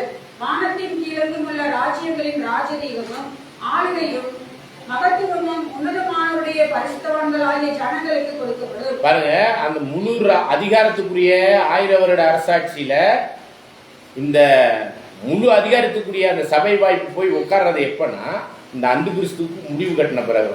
அப்ப 1000 வருட அரசாட்சி ஆரம்பிச்சவனே சபை முழுவதும் அதிகாரத்துல போய் உட்கார்ந்துருமுன்னா இல்லை. சரிங்களா? சங்கம் ஆரம்பிக்கும் கிறிஸ்துவின் தலைமையில. அந்த கிறிஸ்துக்கு ஒரு முடிவு கட்டப்படும். அதுவரை சபை பூமியில கூட மாமிசத்துல இருக்கும். அவங்களும் ரட்சிக்கப்படுவதற்கு ஏதுவான அந்த ஓட்டத்தை முடிக்கும் பொழுது சகல அதிகாரமும் 1000 வருட அரசாட்சியில ஒரு கொஞ்ச நாட்கள் கழித்து தான் அந்த முழு அதிகாரத்துக்குரிய தன்மையில அமர்ந்து ராஜ்யம் பண்ணுவார்கள். தொடர்ந்து வாசிங்க. அது 1000 வருட அரசாட்சியோட முடிகிறது இல்ல, அது நித்தியத்துக்குள்ள ராஜ்யமாகவும் இருக்குது. ஆனா 1000 வருட அரசாட்சி எதுக்கு? ஆண்டவர் 2ஆம் வருகையில 1000 வருட அரசாட்சி எதுக்குன்னா எல்லாவற்றையும் சரி பண்ணுவதற்கு, இழந்ததை எல்லாம் திருப்பி கொடுப்பதற்கு. நல்லா புரிஞ்சுக்கணும், சரிங்களா? எப்ப இழந்து போனது நம்ம இதெல்லாம்? எப்ப இழந்தாங்க? ஆதாம்னால அங்கே ஆதாம் பொறுப்பு கொடுத்து எல்லாத்தையும் சரி பண்ணாக்கி அங்கே இழந்து போனார் இல்லையா? ஜீவனை இழந்தார், தீமையான வாழ்க்கைக்குள்ள உட்படுத்தப்பட்ட நோய் நொடி மரணம் எல்லாமே போச்சு பாருங்க. அதெல்லாம் திருப்பி கொடுக்கக்கூடிய நாள் தான் கடைசி நாளாகிய இந்த நியாய தீர்ப்பின் நாள். இதை சரி பண்ணி எல்லாத்தையும் சீர்படுத்தி யார்கிட்ட கொடுத்துருவாருங்க? பிதாவிட்ட கொடுத்துருவார். நம்ம வெளிப்ப 1 கொரிந்தியர் 15ஆம் அதிகாரத்துல 25வது வசனத்திலிருந்து படிச்சு பாருங்க. 1 கொரிந்தியர் 15ஆம் அதிகாரத்துல 25வது வசனத்திலிருந்து படிங்க. அதுல கிளியரா சொல்லியிருக்கு, எல்லாவற்றையும் சரி பண்ணி 1000 வருட அரசாட்சி முடியும் பொழுது எல்லாவற்றையும் யார்கிட்ட கொடுத்துருவாரு? பிதாவிட்ட கொடுத்துட்டு அவரும் கீழ்பட்டு என்றென்றைக்கும் உள்ள ராஜ்யத்தை அவர் நடைமுறைப்படுத்துவார். படிங்க 5. எல்லா சத்துருக்களையும் தமது பாதத்திற்கு கீழாக்கி போடும் வரைக்கும் அவர் ஆளுகை செய்ய வேண்டியது. கையெழுத்தப்படும் கடைசி சத்துரு மரணம். 23 படிச்சிருங்கப்ப. அவனவன் தன் வரிசையிலே உயிர்ப்பிக்கப்படுவான். முதல் பலனானவர் கிறிஸ்து. பின்பு அவருடைய வருகை 1000 வருட அரசாட்சியில அவருடையவர்களா இருக்கிற இந்த 1,44,000 பேர் உயிர்த்தெழுந்து போவாங்க. அதுக்கப்புறம் எல்லா அதிகாரத்தையும் தன்னுடைய கண்ட்ரோல் எடுப்பார். சரிங்களா? அப்ப சபை உயிர்த்தெழுந்து போகாத வரையும் 1000 வருட அரசாட்சியில வெளியரங்கமான ராஜ்யம் வந்துடும்னா வந்துடாது. புரியுதுங்களா? ஓகே, தொடர்ந்து வாசிங்க. சகலத்தையும் அவருடைய பாதத்திற்கு கீழ்ப்படுத்தினாரே. யார் கீழ்படுத்தினா? பிதாவாகிய தேவன் ஆண்டவருக்கு கீழ்படுத்தினார். சரிங்களா? எல்லாத்தையும் நீ எடுத்து ஆட்சி பண்ணுப்பான்னு சொல்லி கீழ்படுத்தினாரே. ஆகிலும் சகலமும் அவருக்கு கீழ்படுத்தப்பட்டது என்று சொல்லியிருக்கும் போது சகலத்தையும் அவருக்கு கீழ்படுத்தினவர் கீழ்படுத்தப்படவில்லை என்பதே வெளியரங்கமாயிருக்கு. பிதா அவருக்கு கீழ்பட்டிருக்கிறார் குமாரனுக்கு. அதுதான் அடுத்த சில வசனங்கள்ல பாக்குறோம். படிங்க.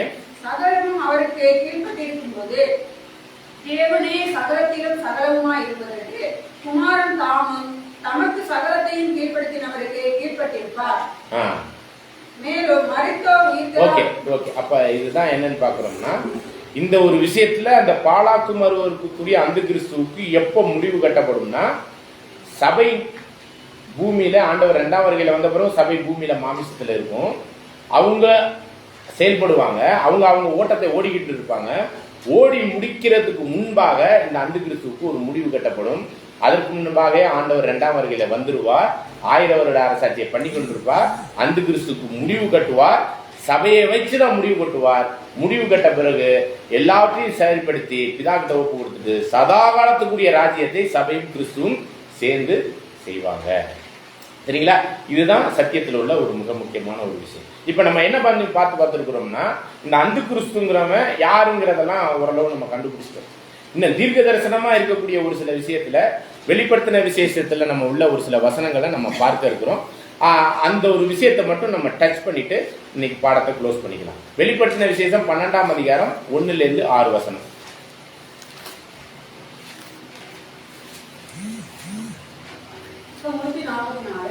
அன்றையும் ஒரு பெரிய அடையாளம் வானத்திலே காணப்பட்டது. பாருங்க, இதுக்கு முன்னாடி ஒரு வசனம் படிக்கணும். பெரிய அடையாளம் பெரிய அற்புதம்னு சொல்லிட்டாலே அது யாரை பத்தி? எது? அந்த கிறிஸ்து. அதனால மத்தேயு 24 23 24 வசனத்தை படிச்சிருங்க முதல்ல.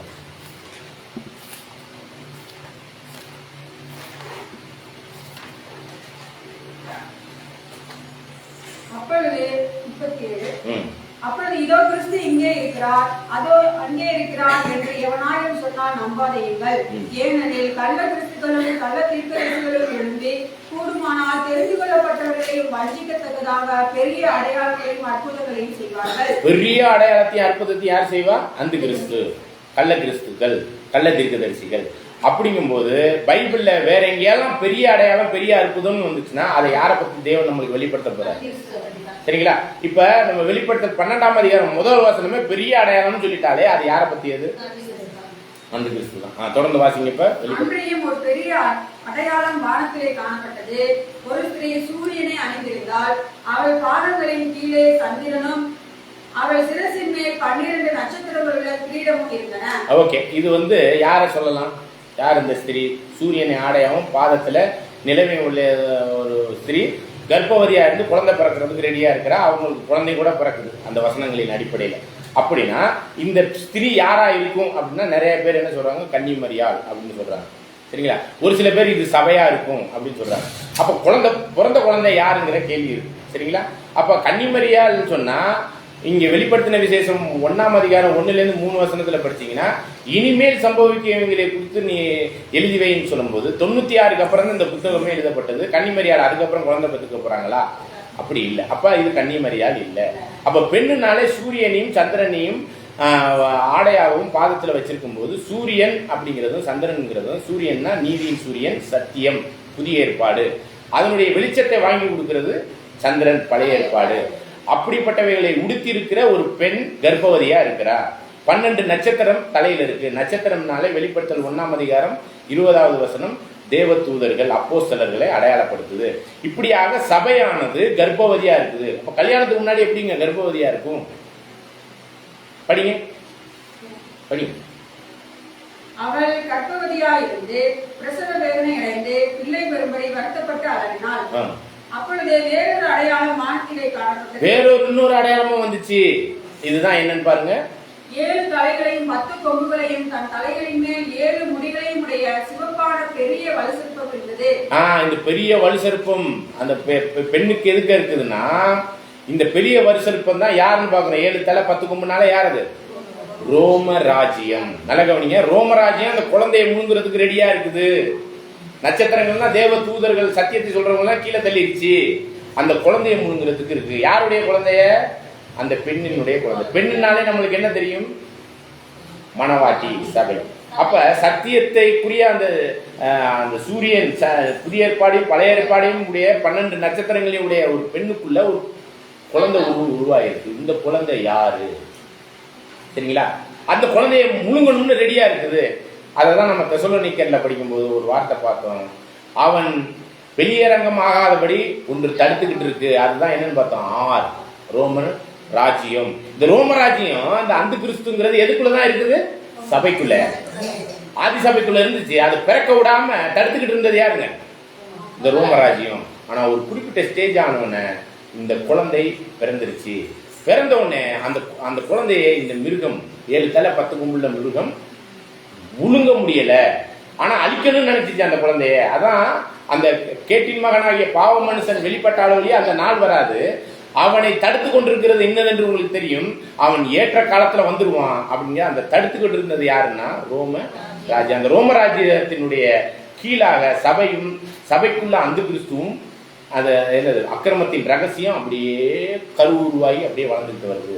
அதனாலதான் அந்த கிறிஸ்துங்கிறது எங்கேருந்து வரணும்? சபையிலிருந்து வரணும், ரோமராஜ்யத்திலிருந்து வரணுங்கிறப்ப இந்த இடத்துல என்ன நடந்துருச்சுன்னா, ரோமராஜ்யம் சபைக்கிட்டே இருந்து பிறக்கக்கூடிய அந்த குழந்தைய முழுங்குறதுக்கு ரெடியா இருக்கு. அதனாலதான் அவனுக்கு பேர் கேட்டின் மகனாகிய பாவ மனுஷன். இப்ப தொடர்ந்து வாசிங்க.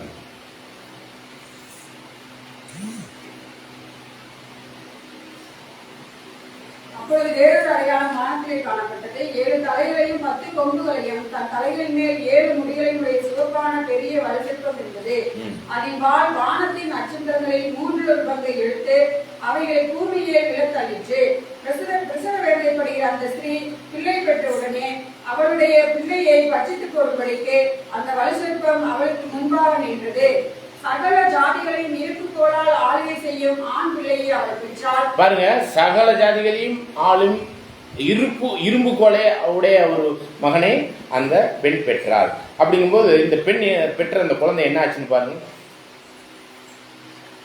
அவருடைய பிள்ளை தேவனிடத்திற்கும் அவருடைய சிங்காசனத்திற்கும் எடுத்துக்கொள்ளப்பட்டது. அந்த குழந்தை பிறந்த உடனே தேவனுடைய சிங்காசனத்திற்கு தேவனிடத்துல எடுத்துக்கொள்ளப்பட்டது. இந்த குழந்தை நல்ல குழந்தையா கெட்ட குழந்தை?